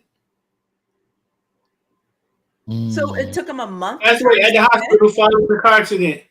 Oh no! It says he passed away at the hospital following the car accident that occurred on December 17th. It doesn't say the date. Let's see if we can get the date. Probably the same. Well, yeah, okay. No, because you could have passed a couple of days later. That's tough. Yeah. And we see a lot of players. What was the other player that hit somebody on the Rickenbacker Causeway? Ruggs, right? Henry Ruggs. Was it? That guy was the one in Vegas. Ruggs was the one in Vegas. Yeah, somebody hit somebody down here on the Causeway. Oh, He died on the same day of the car accident. He did. So he's been dead for almost a month. Like, where were you? Hiding. Hiding, dog. Shaking. That boy in that nervous. Taking the low road, the lowest road you could find.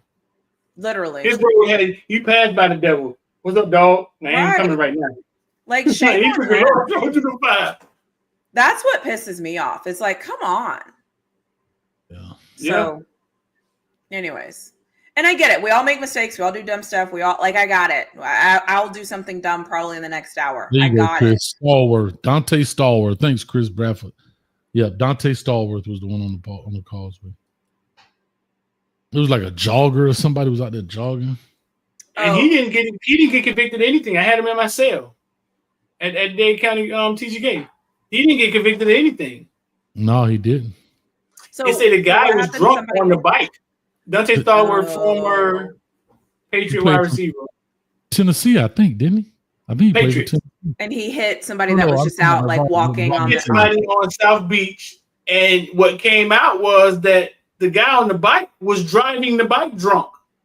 Oh yeah, well that's not my problem. That's what they said. And he didn't. Yeah, kind of like he didn't. So he said the guy kind of ran out into him. Yeah, that's different. what- Yeah. Yeah. Interesting. Yeah, I don't know. I feel terrible for the family that lost someone. Again, I don't know the whole story. I just want to say, if you knew you were in this and it took you, your actions were, from what I know, were car wreck happened 2 days later, you declare for the draft. And now what? Almost 30 days later, you finally turn yourself in. Something about that seems a little wonky, but what do I know? Oh no, it's wonky. Oh no, it's wonky. Yeah, you're right about that. Yeah. So I don't know. I don't even know. I don't know if you all have anything to say about that, but I don't know. No, I'll say this. If y'all don't know, these kids, right? It snuck up on me. I was at the school one day, maybe 2 weeks ago, and I was like, "Is that one of the kids' Lamborghini truck?" And I didn't think it was, but it was. These kids in these NIL deals are getting $200,000, $300,000 cars. That's right. And they all want fast cars. That's the cool thing now. So you give a kid a bunch of money with a fast car, and you tell them to be responsible. And I was in my mama Cutlass bumping people on 95. Could you imagine what they're doing in their Hellcat? I used to have a Dodge Challenger. Then it wasn't even one of the fast ones. That car was so powerful, bro. That it was just fun just to pass people. Could you imagine the Hellcat with a 19-year-old Hellcat with the finest girl? Imagine what the experience is on that. Could you imagine? Huh? Imagine when you call Geico, be like, "Yeah, how old are you?" I was born in 2004. I got a Hellcat. They're like, "All right, that'll be $1,000 a month." Yeah. So what I'm saying is, it's hard. It's hard to stop kids from doing crazy stuff when they have freedom. They're away from home for their mom. But that's true. If the Georgia stuff didn't prove to you that you got to slow down, if this doesn't prove to you, if Henry Ruggs doesn't prove to you, you got to slow down. Then what you're doing out there is you're taking the goddamn dice and you just rolling craps with your future. That's what you're doing. So and that's keep rolling. Yeah, like that's what makes me the most upset. It's like, come on, like what? It's the same thing. I feel the same way. This is going kind of a little bit off topic, but I feel the same way when they get in trouble with women. Bro, go get another one. What you mean? Explain. What do you mean? I'm just saying, like, if she's not interested or they have to do something to that woman or what, like, leave the woman, go get the next one. Trust me, there's a line of them that will be willing to give you whatever it is you're looking for. Leave that one where she's at. Go you talking about like Ray Caruth?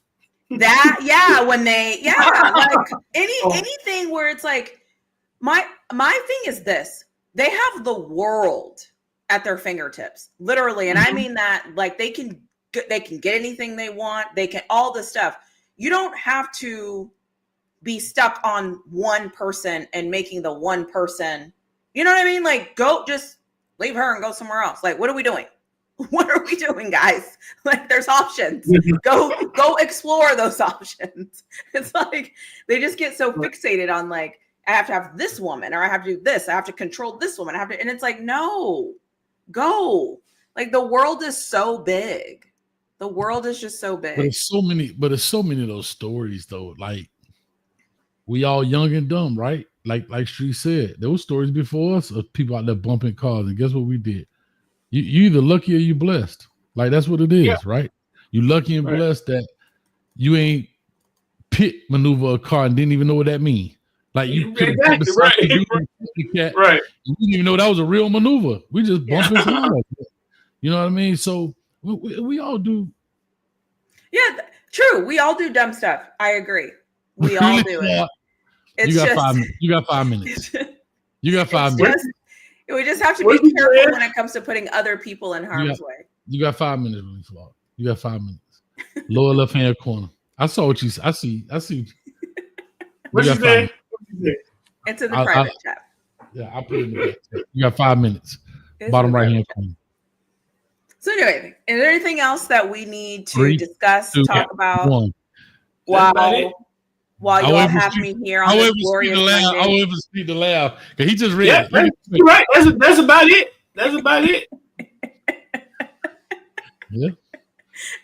While you all have me on this glorious Monday, we need a name. Ask Kiki what we should name ourselves. Ask him in the comment section. Let's ask Kiki. In the comment section, we're really flawed here. What should we name this? Because it happens on Mondays. Coach Hayes really flawed street. Mondays. Something. I don't know. Can we add? Go ahead, Coach Hayes. Just the 5 of us. Just the 5 of us. You really think that is so clever? 2 men and some tatas. Tater tots. Listen, here's what I'm gonna say. I need you to ask Kiki something for me because I had somebody that did not believe that Kiki could speak like she was from the crib. If you understand what I'm saying. So they didn't believe it. No. So do me a favor because we got a crack lean going on back there. Ask Kiki in the hood voice, what is a crack lean, please? What is a crack? What? The crack lean. You see it back there, but they leaning. They fiend. We need a name of the show, and you're talking about a crack lean. We're giving them time to answer in the chat. While we're doing this, they can put it in the chat. Kiki. LOS Kiki in the voice. What's this? No, let's do this. Let's do this. What is a crack lean? Do you know what a crack lean is?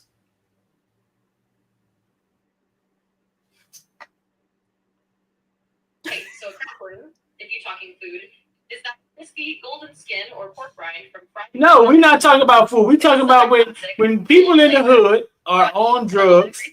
We're talking about when people call it a delicacy. Not you giving her the definition. The crackling could be heat, energy, or that spot where something's popping off. Like you know it's about. No, when people in the hood on crack and they're leaning, look like they about to fall. What do you call it? We need the hood voice though. Let's see. Let's ask her this. Kiki, you there? This is wild. Where's she going? She a megabyte. What's she going? She a what? It's a megabyte. She a megabyte. What's she going? She's not a megabyte. Not a megabyte. Tell me she a megabyte. Kiki, we have a show called Hayes Street. It's me, Coach Hayes. We call it Hayes Street, and then we added a female named Really Flawed. Give me 3 names that we can name our show. Let's see. Somebody said 2 twins and the boys. 1, Hayes Street vibes. Keeps it connected to the original name while adding a fresh, inclusive energy. 2, the Hayes Street Collective. With you, Coach Hayes, and Really Flawed. 3, Flawed and Hayes Street. A bold twist to spotlight both voices equally while staying tied to the brand. Wait, any of these hit? No, none of them hit. Give me 5 more. Try again. I need something more dicey. Come on, give me something. Talk in your hood voice. Why are you talking to her like that? Like she a person? Yeah. Yeah. What was that? Let's make it real. 1, Hayes Street Uncut. Raw, real, no filter. Straight talk only. 2, the block on Hayes, where the convo feels like you chilling on the block, but with 3, Flawed Streets, a gritty twist that makes it survive with street energy. 4, Hayes and Hustle, got that grind and that fire all in one name.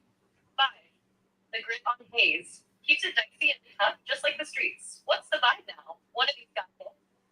Well, why you took my name out of it? I'm Street. You just took me out and just started talking about. You got it. It's Hayes Street. My last name is Street. His name is Hayes, and her name is Really Flawed. Give me 3 more.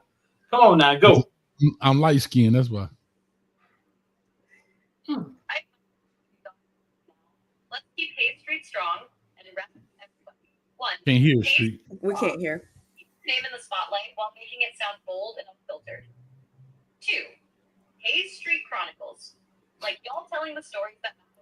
Straight from the source. Hayes Street Heat. All y'all bringing the fire. How do you feel it now? Let me know if I'm a performer. Nah, you cold in the motherfucker. Go on, make some potato salad or something. Is she gonna add raisins? Hey, you got me left now. Let me get it back in the kitchen and whip up something better for you. Damn.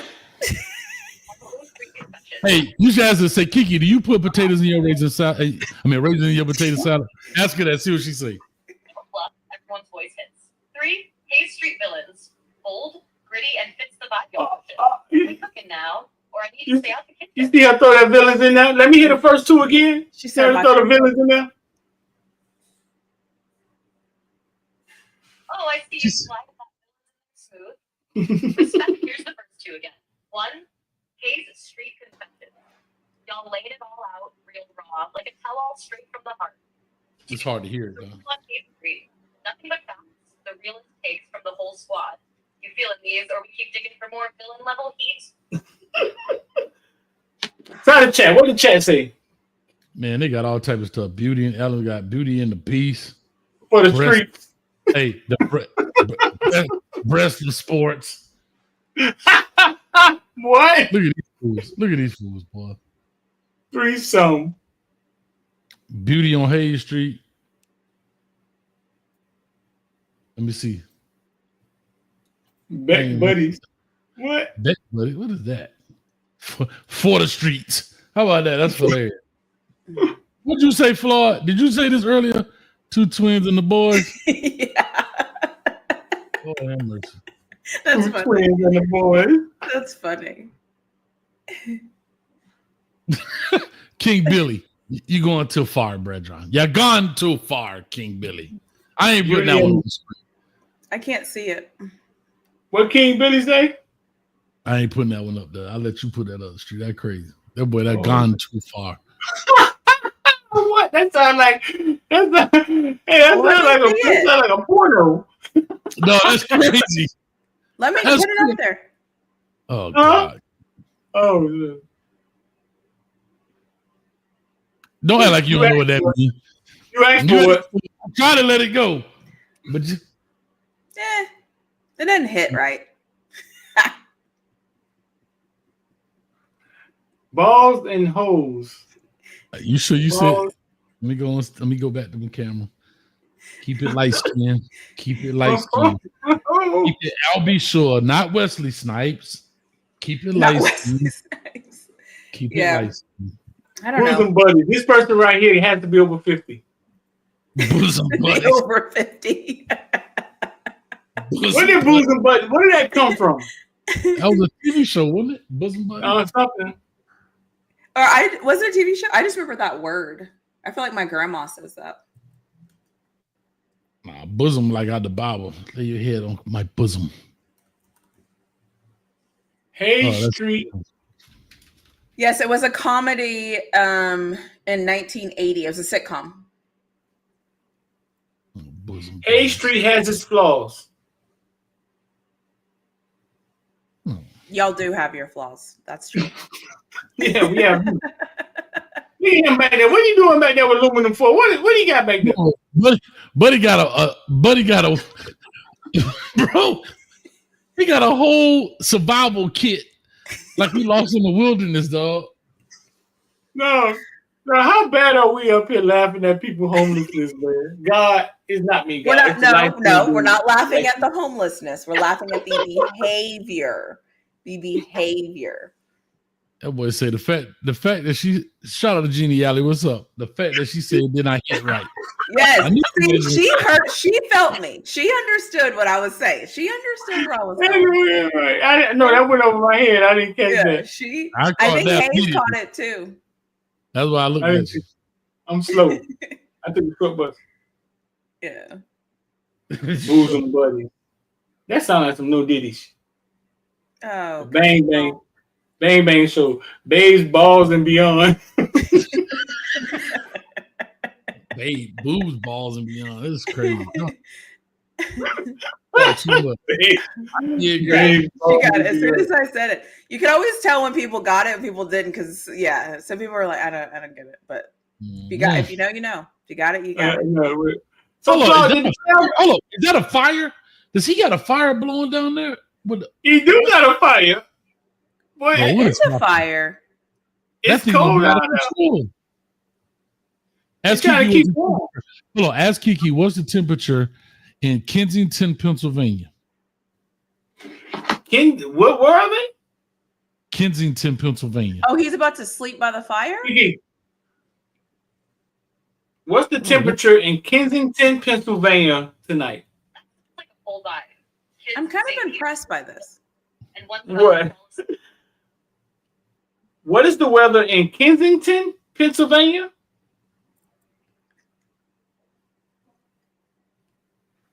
You talking about Kensington, like the area, or are we talking about something else? Yes, the area. What's the weather Clarify tonight? for me, and I'll give you the feel on whether it can survive. What? What's the vibe you're hinting at? What's the weather tonight in Kensington, Pennsylvania? How cold is it?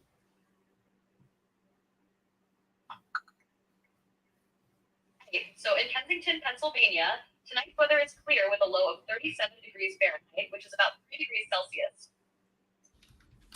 That ain't too bad. I mean, 30, 35, 37. That's cold enough. So, Flaw, did all the playoff games this weekend go the way they were supposed to go? But did they all go? Still manageable. Yeah, there were no upsets. I think there were no upsets. I mean, I think the Commanders going into Tampa Bay and beating Tampa Bay, I believe that was the only home team to lose was Tampa Bay. But they were 5-4, so it wasn't like a huge upset. Tampa was 5-4. Tampa was 4 and Commanders were 5. Please, Lord, don't let Tampa- me blink the Tampa cat. was 4 and the Commanders were. What was Right, but Tampa record? but I was just gonna say, but the Commanders had a better record than Tampa, so that's why it's kind of Right.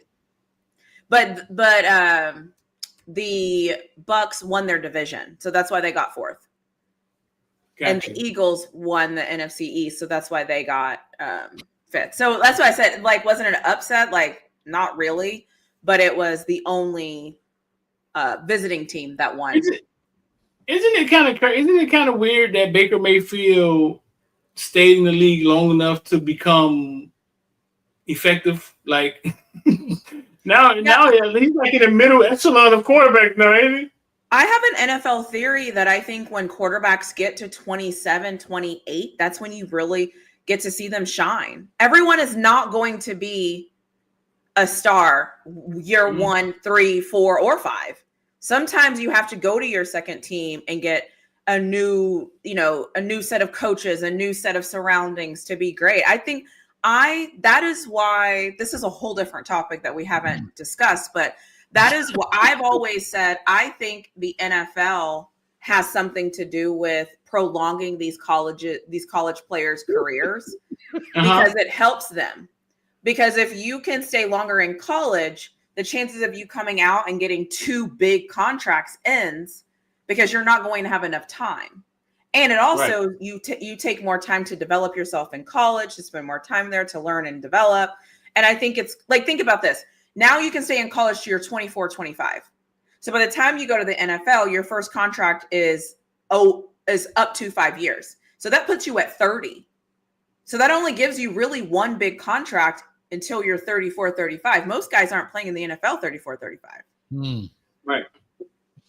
Whereas now, if you come out when you're, 21, 22, you see what I'm saying? You have chances, but then you're not really that great at that age. It takes you some time to get better. So I think that. Oh, go ahead. No, finish your point, but I want to ask you a question. Same topic, but a little different. Yeah, I think you get better the older you get. Some people, right? Some people will never get better. They've reached their peak and that's it. Some people, though, will come in and they'll slowly get better year after year after year. And if you can work with them year after year after year, I think you have a better NFL product. And I think that is what the NFL is chasing. And I think that is why my secret thing that I don't think I can prove is that the NFL has something to do with the college making these rules and letting them stay in college longer. Wow. Your hat is just like that man's blanket, tinfoilish. There you go. Well, think about it. It saves the NFL money. They only have to pay one really big contract. No, 100%. No, I agree. Here's my question, because we were talking about quarterbacks earlier. as good as Trevor Lawrence was in college, is he good right now in the NFL? No. Why? Why is he not good? I think because the game has moved faster than he is learning. So the reason why I'm a fan the way that I'm a fan is because I believe in the process and the evolution of a human, of the sport, of the game. But you have to be evolving and changing with the sport and with the game. Mm-hmm. Sometimes the talent on your team doesn't allow you to develop with the talent. Sometimes the coach you have in there isn't speaking the language you need them to speak. And so it impacts your development and growth because you're not getting what you need. I think Trevor Lawrence right now, based on his coaching and based on what he needs, he's not getting it. And as that fire gets out of control and man is literally standing in it. What's going on? We went from toilet paper to fire, dog. But anyway. They got it under control, though. They know what they're doing. Do they? That car just pulled over. It's like, this is a fire. We're closing the store, and that's the owner. That's the person who will see they just closed the door to the store, and they saying, put that dang fire up for you burn my store up. Look at them.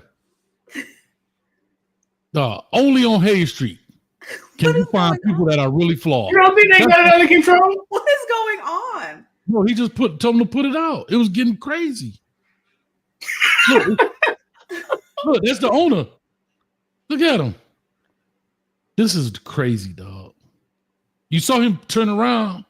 But anyway, so to what you're saying, Fog, I think that's the perfect example of why Prime says, put my son in that situation. Yeah.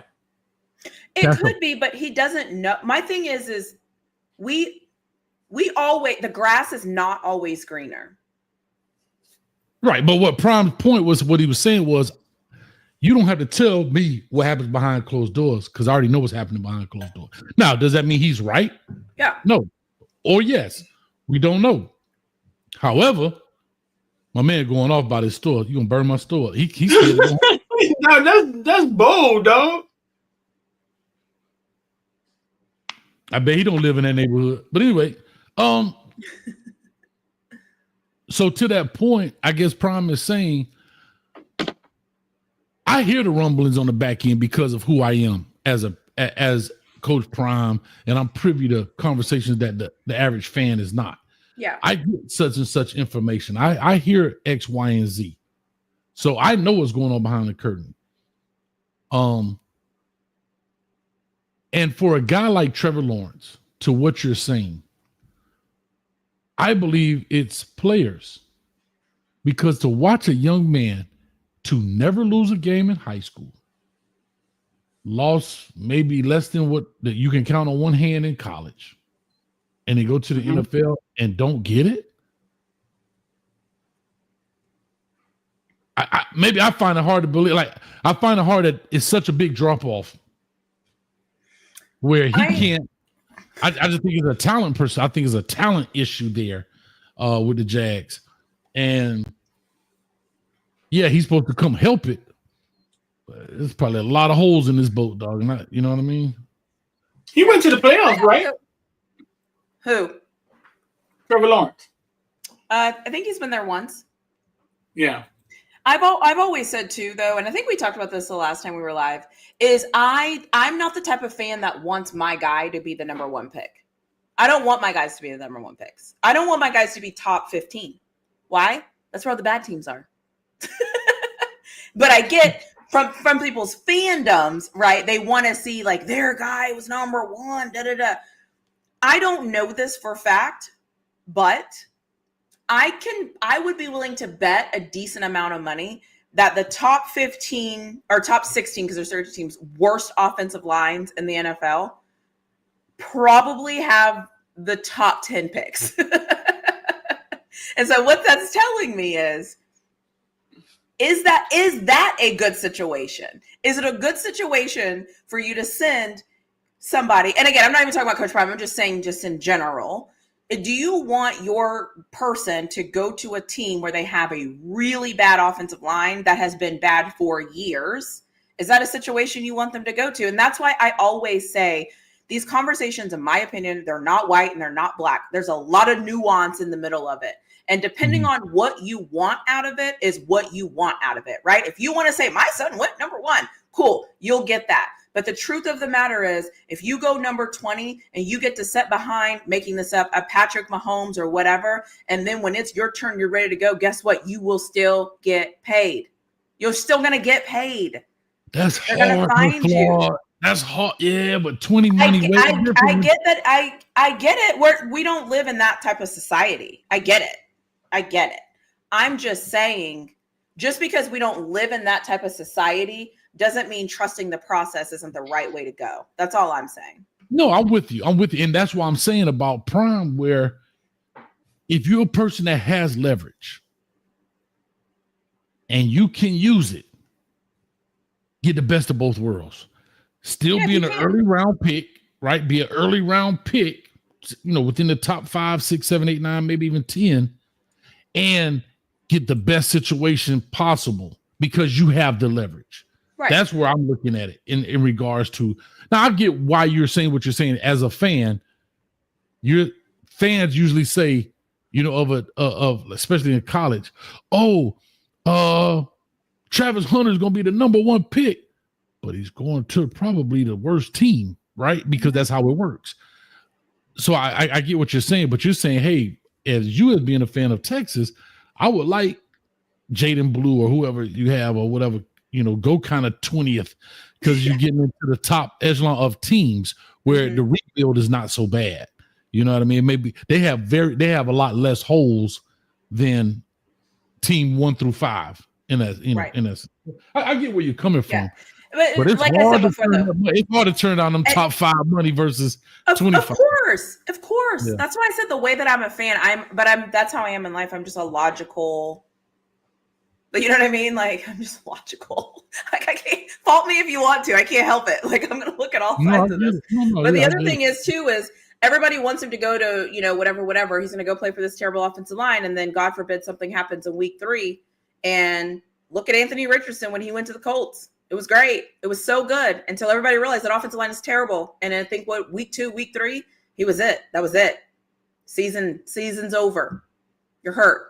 Come back next year. So that's all I'm saying. Like, I don't think we're thinking about the other things that could potentially happen based on how bad a situation you could go to because you want to be number 1 or number 2. Like, all right. I mean, it's a catch-22 to it, right? Yeah. I go to a bad team, potentially risk injury, maybe have this. I don't know how much the guaranteed is versus not, versus go to another team, get better, not as much money.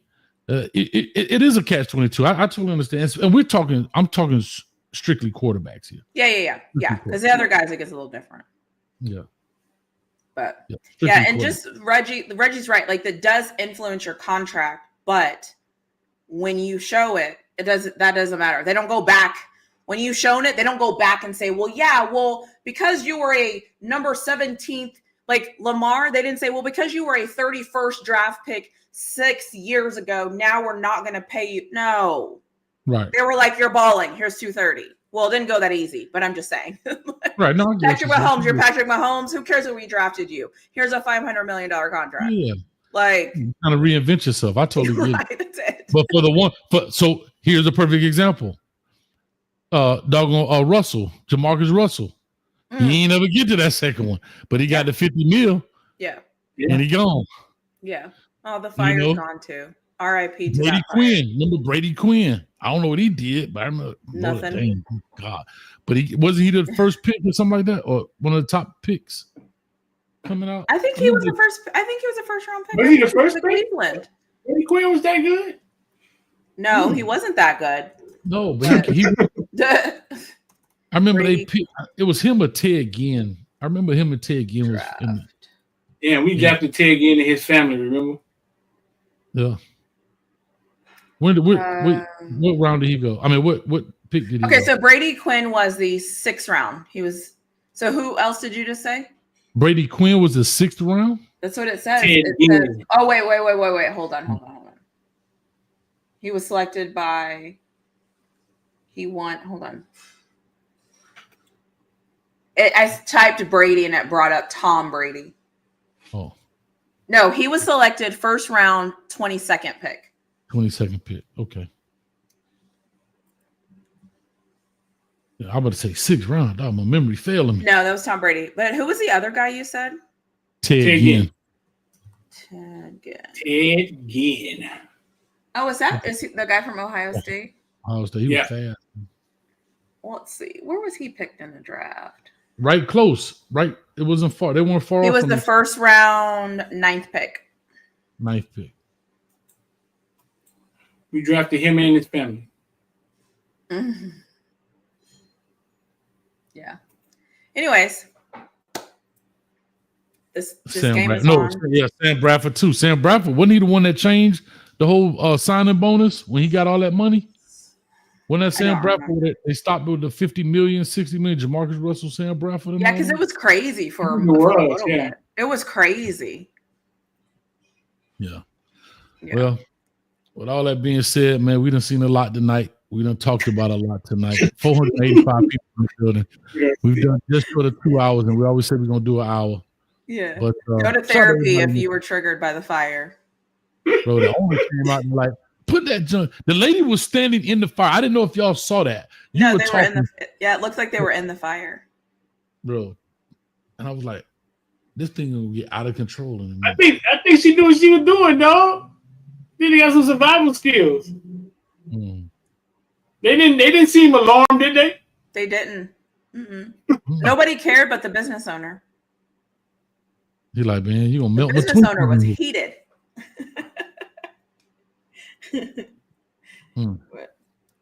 He was like, light the fire tomorrow. I got to pay my insurance premium up. Oh, are we gonna do an I don't see how? Oh yeah. Anybody got Street, one? do you have one? Street's in the club with the lights going in the back. Play the music. Street in there with date night with Kiki. Play the music in the background. Get back in the kitchen. She did say that. When does she come back? Will she tell you that she's back? Or will she talk to you if you're not talking to her? Oh, okay. She's too relevant for me. She's too active. She's too active. She's too active. It's a show. It's a movie on Netflix where everybody have the droid maids, and the maid get jealous and start trying to kill her family. Oh, that's too much. That sounds like a Lifetime movie. Do people still watch Lifetime? Some of them crazy. Lifetime have some of the craziest titles. Yeah, but do people still watch Lifetime? They have some of the best movies. I don't hear people talking about it anymore, though. So, well, I have my I don't see how. Somebody has to share it to the screen. Where is it? In the back? Yeah, it should. Oh, I just added it. I don't see it. Yay! So my I don't see how is brought to me by me at Really Flawed is my page, my YouTube account, my YouTube channel, and I'm stalling here so they can come up with their I don't see hows because they're both looking for one. Is Really Flawed. And what I do is I talk about all things football the way that I want to talk about football. And so I follow the Texas Longhorns, I follow the Colorado Buffaloes, and I follow the Pittsburgh Steelers. And I share my honest, authentic opinion. I don't sugarcoat. And I say what I feel, and I say what I think they need to do. And yeah, so now it's off season. So you'll see a lot of NFL stuff over there too. I did an NFL series for all of the NFL playoff teams. If you're interested in knowing more about those teams, you can go click on my YouTube link and find all of those things. My YouTube link is not here, but I will drop it because I am stalling so that they can find their I don't see hows. And so that is that. My I don't see how is going to be the 17-3 Rams is this. Okay, so this was a picture that the New England Patriots posted. So there's two black coaches on the same picture that they posted because what they did was they interviewed two black head coaches so that they can then follow up and go hire the guy they actually wanted and Mike Vrabel. However, the reason why this is my I don't see how is I don't see how you have two black coaches on the same graphic. Every coach usually gets their own graphic. But on this case, they were like, we're not going to hire these guys anyway. It's 2 Black men. Let's put them on the same graphic. Let's put their names out there. Let's get this out so we can go hire our guy tomorrow. So that is my I don't see how, because they just put things together and it's hella disrespectful and they think this shit is okay and it is not okay. It's disrespectful. So that is my I don't see how. So if I didn't, so everybody else have their own graphics? Everybody else has their own individual graphic. You get your own picture and it says you get your own moment every time. But the New England Patriots were like, we're not hiring any of these Black dudes. We already know who we're hiring. Let's just get these graphics out and let's go ahead and move on to the guy that we're hiring. So this is the graphic that you got for them interviewing the head coaches. Go look on any NFL's Twitter. You will not see 2 coaches on one graphic. You will not see it. So wow, there it is. That's pretty jacked up.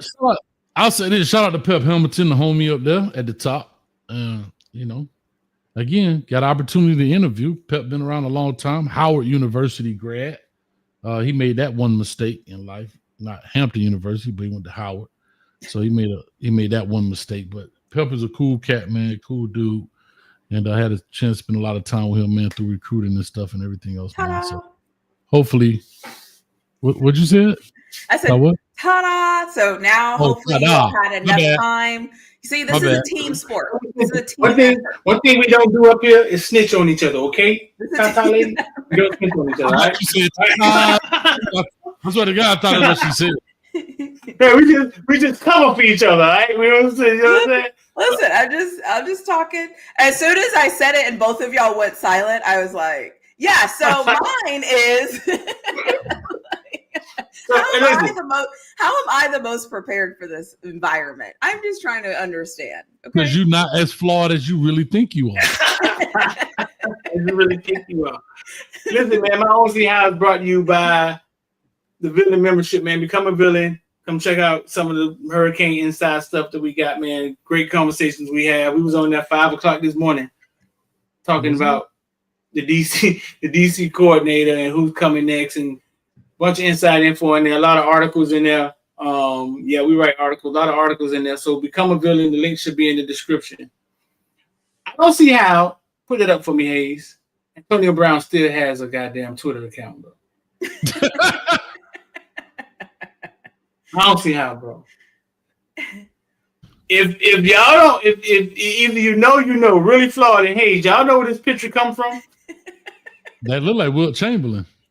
Yeah, and he scored 100 points in the game. But why did he add the 0?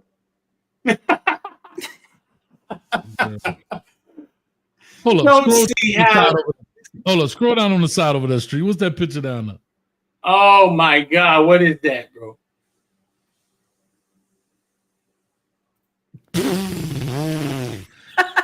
What is happening, dog? I don't see how AB still has a Twitter account, dog. Bro, I tell you, dog, the devil's workshop. Twitter is the devil's workshop. I'm scared to keep scrolling. But this is epic, dog. This is epic. That's why he still has a Twitter account, because people like it. How many views does it have? Huh? How many views it got down at the bottom? 1.2 million impressions. It got 17,000 likes. Likes. And Yeah, 824 retweets. 824. Who retweeted this? 824 people.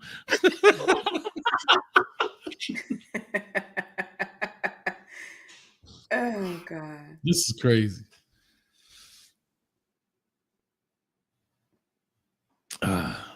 As they say, that's diabolical. That's the new word. That's diabolical. When he see these people in person, do you think they just laugh, or he's had a couple fights?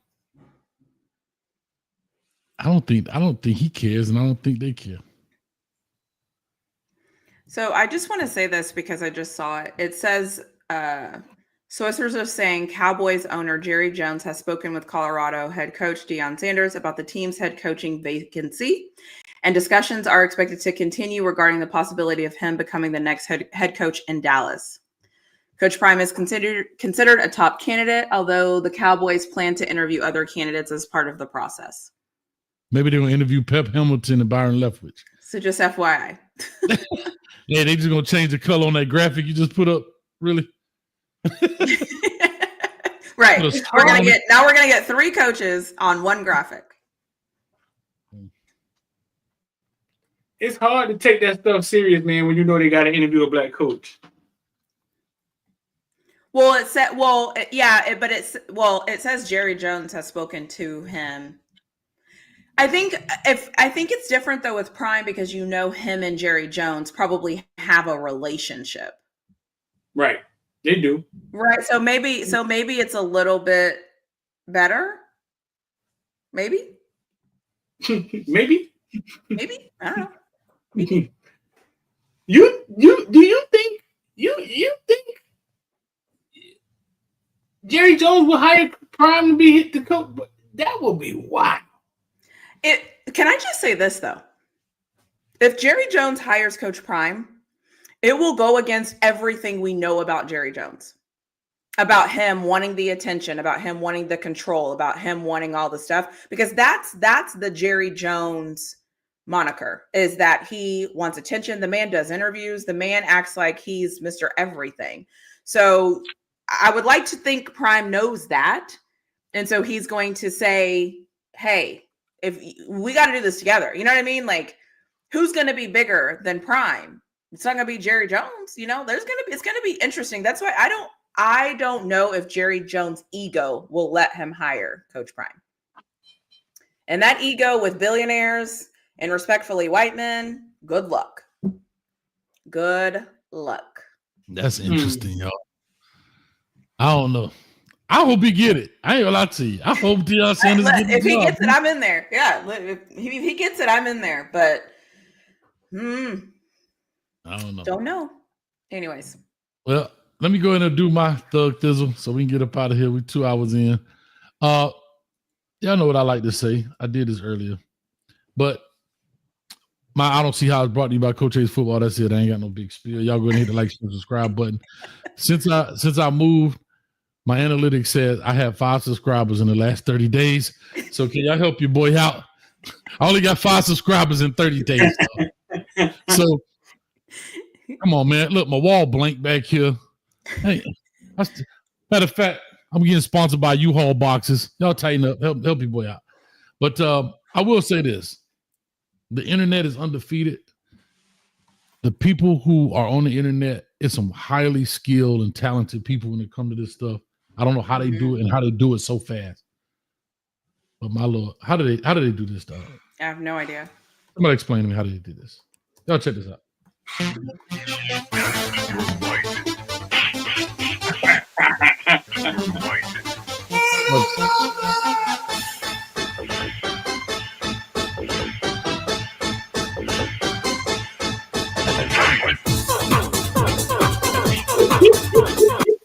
Bro, how do they do this, dog? How do they do this so fast, dog? Street AI. I know it's AI, but like they're not distorted or anything. And it look like Melania. Is that Melania back there? Like she looking on like, look at these two nuts. That's hilarious. But anyway. Trump's still with her? Yeah, they married. Yeah. Well, I don't know if he's still with her, but they still married. I'll say that.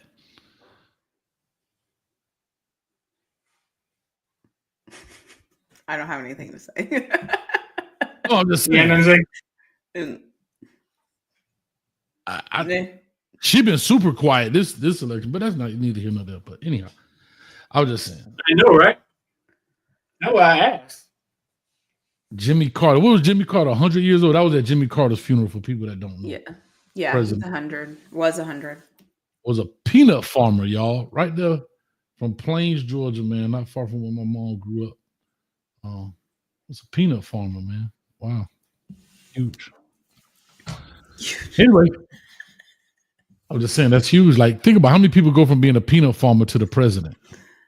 I mean, there's only been 70 presidents or 30 presidents or whatever. I don't even know.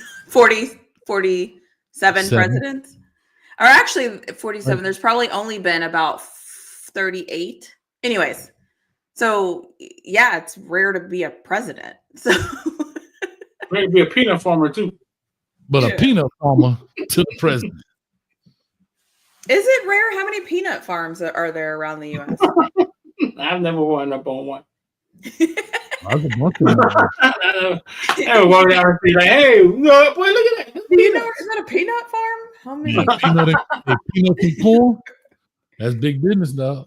Peanuts and corn. So the first thing I typed in Google is how many peanut, and then it pulled up Georgia has about 4,000 peanut farmers. Mm-hmm. Georgia is the top peanut producing state. Here, see, at the end of these shows, we're going to start ending this with some knowledge that you didn't know that you needed to know. Yes, ma'am. Georgia is the top peanut producing state in the United States. In 2023, Georgia farmers produced 1.56 million tons of peanuts, which is 53% of the country's peanut production. Look at Bet you didn't know that.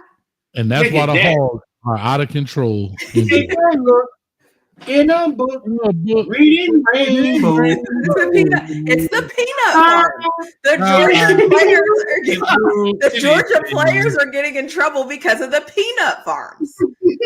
Like, why did we? You know what I do want to do with us at the end of every show? I want us to tell the other sex something real.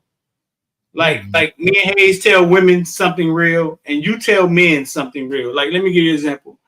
Kind of like it's finna go left. Let's do it. It's kind of like we just tell women something real. Like you were like, hey man, stop texting me good morning, sweetheart. That don't do nothing. Okay, well, you two go first and then I'll end it. Oh damn, we finna start right now? Okay, Let me think. Can I say something while you think? Because I can say right now. You brought this up earlier. Huh? If women understood the power of their real hair, you can have almost any man you want. Hear me out. If women understood the power of their real hair, you can have any man you want. We get tired of lace fronts and glue. I'm just saying. Is power in their real hair, though? It's power. And a woman with her own hair, it's like a unicorn, dog. Bro, it's like a unicorn. Put Thanos? Should they get like Thanos tonight? No, can you do that thing down the middle? Part of it ain't no tracks. I'm being honest. Thanos, you see Thanos tonight? Dark and lovely. Hold on, look what they saying. Facts, coach. What up? Huh? Look at this. Everybody can handle real. Agree. Facts. Huh? Okay, that was yours. Okay, fine. That was yours. What you got, Street? We don't care that it fuzz up and it's hot outside. It's yours. But I'm sorry, go ahead.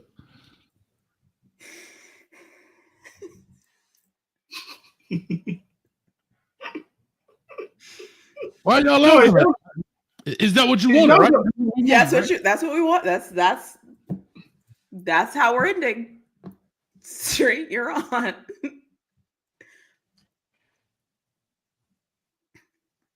Damn, I didn't know I was so stopping. If women, kind of on the same line as what Hayes saying, if women knew how powerful being soft is, it's almost like sometimes women think being rough or loud neck is powerful, but I think women power is in softness, femininity, like respect. I think that's where their power lies, and I think a lot of women have gotten away from that. Being soft, like the more quiet you speak, the more people listen. That makes sense. Yeah. This is therapeutic. Just like it's a video going around with a girl saying, and you could tell she kind of hood, and she's saying, "Why nobody taught me how to be soft?" Yeah, you don't learn it. That's yeah, true. That's she the started issue. talking like when I learned how to just talk like this and be this. And she said she learned that was her power. Her power was being in her femininity, being soft, not, you know what I'm saying, not being loud and abrasive. And I told her, no. You do have to learn that. And I think that's the thing. I think, This boy Reggie's stupid. I'm tired of females giving me dap. Exactly. Do I have to do one or two? Do I do two because y'all have, because it's two? Just do one. You must be got two. She might be got two. She probably got five. There's two of them. There's two of them. She got two of them. Two. Yeah. I think the first one is if men knew that just because we're nice and friendly doesn't mean we're trying to get at you. Because I think in public, like there's times where you could like go to the store, whatever, and you might see, like something happen and you might help out or reach out or be like, oh, my bad, or hey, I hope you have a great day or whatever. Just because I'm speaking to you and being nice and cordial doesn't mean I'm speaking to you to try to get at you. If that makes sense. So I think that's one, because I think sometimes just somebody being nice and friendly can be seen as like, oh, she wants me. Look how nice she's being to me. And it's like, some people are raised right to be nice and to smile, right. Yeah, and to say thank you, and to make eye contact. Mm-hmm. You're right. So know where you're from. Right. Yeah. Yeah. Like, you're right. Yeah. And especially for me, like I was raised around men. Like I was raised to be nice, respectful, interact, be kind, and all the things. That doesn't mean I'm trying to get at you. It just means I see you. I'm acknowledging you that you exist, and we keep it moving. Don't follow me around the grocery store and try to get my number because I said, hey, I hope you have a nice day. I was just saying, I hope you have a nice day. So that might be a missed opportunity. Not to rebut what you're saying, but it may be a missed opportunity because no, I'm just, don't try to defend it. I'm telling you, sometimes there's just nice women that are just like, appreciate you, have a good day, we're cool. No, that's fair. So it's equivalent to the deer walking by the lion, right? And saying, "What's up, dog? I'm just speaking, dog. You ain't gotta eat me today." That's what it's equivalent to, because we hunt women. Yeah. Well, but here's the thing. I always tell people, go by the three touch point rules, right? 3 touch points. What that means is if I see you and I say hi, and you say hi back, and I say, thank you, have a nice day, anything above that, it's on. Does that make sense? I can What do you mean? Okay, like, what's above that? If there's more interaction than that. Because the thing about women will find a way to interact with you if they want to interact with you. They will. Yeah. They'll find a way. We assume that's what the high is. Right. It's not. The high is a high, right? Okay, so you say hi, I say hey back, and I say, have a great day. Cool. It's over. But if you say hi and if I say hi and you say hi back, and then I say, oh, what are you getting up? What are you up to? That's right? Like, I think so many times, like, here's what I always tell people. I think people always accuse women of being complicated, but we're giving you the keys. You're just not listening. So it's not my fault if you're not listening. You know what I mean? Hey, that's complicated to us, Flaw. I'm glad you just said that. If you say hi, have a nice day, I'm gonna say, well, my day will be better if I spend the rest of it with you. See, right? Like, and if I don't give anything and I don't respond, it's over. It's dead. Don't say something else. Well, that's fair. Damn. Don't say nothing else. It's over. Like, you know what I'm saying? Like, if you throw out the food and I don't eat it, I don't want it. That's it. Hey, she just said men think women are complicated, but we give y'all the keys. We give you the clues, right? No, I never said we weren't complicated. I'm just saying there's certain situations where we tell you, but you still think it's something. Like, even now, I just told you, and y'all are both like, well, wait, but what if? But what if? I'm like, no. Well, because what you're saying is, see, to me and Hayes, you telling us it's okay is you saying, hey, black shirt, ain't doing nothing tonight. Why don't you come be with me? That's direct. What you're saying is, What you're saying is it's a riddle, right? If I say something else to you, you should know that's your cue. There's no light on your forehead that goes off and be like. I said, let's go back to the basics. I said, there are nice women in the world that just want to speak, say hey, and keep it moving. That's what I said. That's it. Right. But if you say something else, you're saying that's supposed to be our indication that it's on. Oh, no, I'm just saying, I feel like listen, everybody has a different trigger point. I don't know. I'm not here to tell you that. I'm just saying in the world, I feel like if someone's just being kind to you, they're just being kind to you. They're just being nice. That's it. Like everything isn't like sometimes because we're so used to women. We're so used to women, and I know I've never been Drake. I've never been, you know what I'm saying? So I don't know how women act towards Chris Brown, but we're so used to women not saying anything, being snobbish, or not speaking, right? So when one do speak. But do you know why they don't usually speak? Is because of what's happening right now. Huh? It's because of this. Well, she spoke. Does that mean she's interested? Well, it's easier to just not speak. That's what I'm saying. That's my whole point. But even if you look at her and you're about to speak, just a normal person would just say, hey. Yeah. But if you're a woman, I'm trying to tell you, when you live in the world as a woman, right, you are put in all these different categories. So what I'm saying is, I'm telling you, because I live in the world as a woman, and I know that I have to pick and choose who I'm going to speak to. Am I going to smile? Well, no, because I don't want to be that friendly. Am I going to interact? Well, no, because I don't want to be that friendly. But I see you. I was raised, especially when you see another Black person, they do the head nod, do the hey symbol, something, let the person know you saw them and keep it moving. So most times if I make eye contact with you, I'm going to speak because I was raised that way. Right. And I'm keeping it moving. That doesn't mean anything. It just means I'm speaking and keeping it moving. When women speak to you, Hayes, in the grocery store, you assume, oh, well, she's trying to holler at me. If she fine. If she ain't fine, then she ain't trying to holler at me. It all depends on what she look like. You got another one, really, Floyd? You got another one? I'm just saying. I just call it what it is. If she don't look right, now she may be trying to holler. I'm like, like, no, man. You got that cafeteria. I think the second one could be, we understand that you want to watch sports or football, but let us know on the back end we're going to get our time. So if it's a game or like a basketball game or like something's coming up and it's really important to you, just say, hey, I got to watch this game, but we can do something on Tuesday. You know what I mean? Communicate. But you should know. I've been with you Monday, Tuesday, Wednesday, Thursday, Friday. Hey, if I sit down and watch a game, I gotta be like, hey, listen. I didn't combat y'all's things. I just took it as knowledge. You see? Okay. I'm trying to learn. Okay, so give us a little bit more. You're saying those 2 hours he's not paying any attention to you. Cool. But you're saying you need to get some of that back.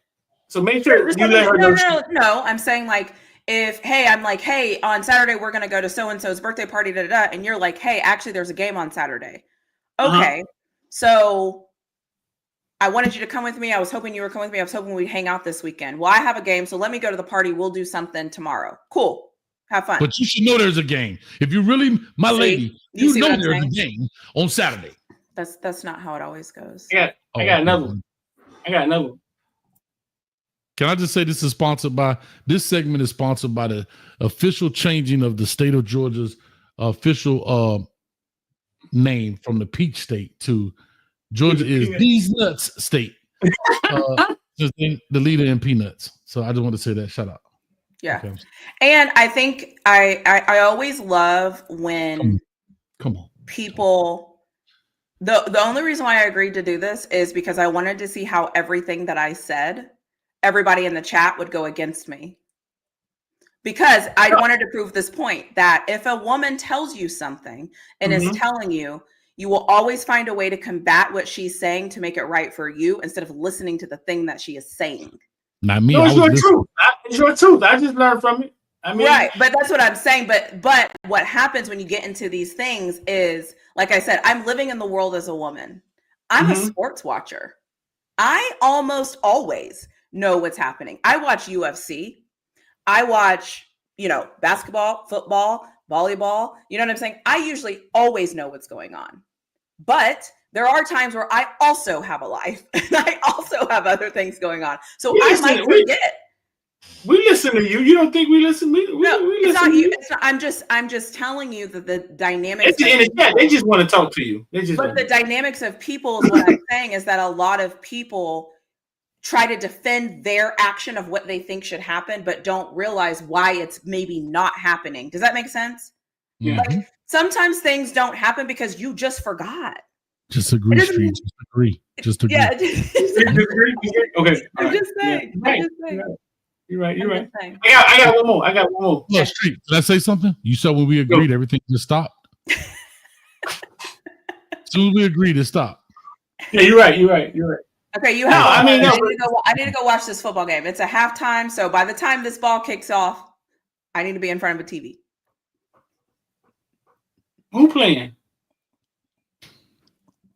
By the time this ball kicks off. Street a little slow with that kind of stuff. He gotta say it like 3 times before he catch it. But go ahead. It always goes in my head. I tell my lady all the time, don't throw me no hints because I ain't catching none of them. It is 24-3, and the Rams are winning. That's over. Rams and Vikings. I don't think so. The Vikings can score. Before we get out of here, when y'all just jump up in the morning and run to the store and don't get dressed up, don't think that we can't see your beauty. That's y'all right. seem to think that because you're not dressed up, we can't see your beauty. That's not how we rate y'all. We don't rate y'all when you dressed up on Friday night and you looking. That's not how we do it. We can see what you look like. This is what you're gonna look like when you wake up. This is what I'm gonna see most of the time. Like this. Yeah, no. You gonna go? You finna go put something on your head, and so you finna look worse. Close. Okay, it'll probably kind of look like this. Exactly. Right. So when you get up, run to the store with your sweatpants on and your t-shirt, and you're like, I was looking ragged, and he still tried to holler at me. It's because that's your essence. That's you. We're still attracted to you. That's what we're attracted to. We're not attracted to the lashes and it, even though it looks good. Yeah, the attraction is the raw you, right? So that always confused me when women say that. I wasn't even. No, I think it's because you don't always hear that. That's not who you cheat. That's not who you cheat with. That's not the person you compliment. And usually that's not the person that society also accepts. So there's nowhere where that's getting reinforced. It usually doesn't get reinforced. What part? What? Yes. A natural look usually doesn't get reinforced. Oh. You see what I'm saying? Because let's just in the real world, those aren't what's getting the likes. That's not what's on magazine covers. That's not usually when men go cheat. They don't go cheat on the girl that looks like the girl next door. They don't. So my point is, I hear you, but a lot of women, the opposite side, will say that it's because they don't hear how beautiful they are in that state. They don't hear how nice you look in that state. Oh, you see what I'm saying? Like you're not encouraging it. So if when I'm dressed like this and in sweatpants and you're like, oh, you look great, it usually doesn't happen. But if I'm dressed up and things are out or whatever, and you're looking at me, you're probably going to be like, oh, okay, you look nice. I see you. You're not going to say that to me when I'm in sweatpants and a hoodie. Shit. Let me tell you something. I'm telling y'all. No. Hear me out. If you can see, to Street's point, when you're at the store, I know why you're dressed in a hoodie and whatever. But if I can see how pretty you are like that in this very laid back state, when you do dress up, it's never going to look worse. It's only going to enhance it. It's never going to. I've never seen anybody dress up and put on a dress and look worse than when they woke up in that morning. Does that encourage it? Encourage what? The basic, the natural. I just said, y'all superpower is your own hair. Yeah, but do you say that verbally? Yeah, and then you get broken up with because they don't like that. They want to wear. Well, look at it like this. God, if there's God put us on this world, right? There was no BBLs. There was no. The attraction is the attraction.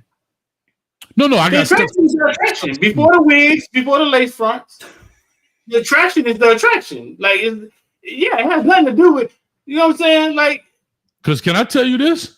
The girl that you see that you met with the lace front, and y'all get into that real relationship, and you finally see her without it, and you see them silly braids up underneath, look way different than what he see all the time. When you see them Mr. MISTER braids, let me tell you something.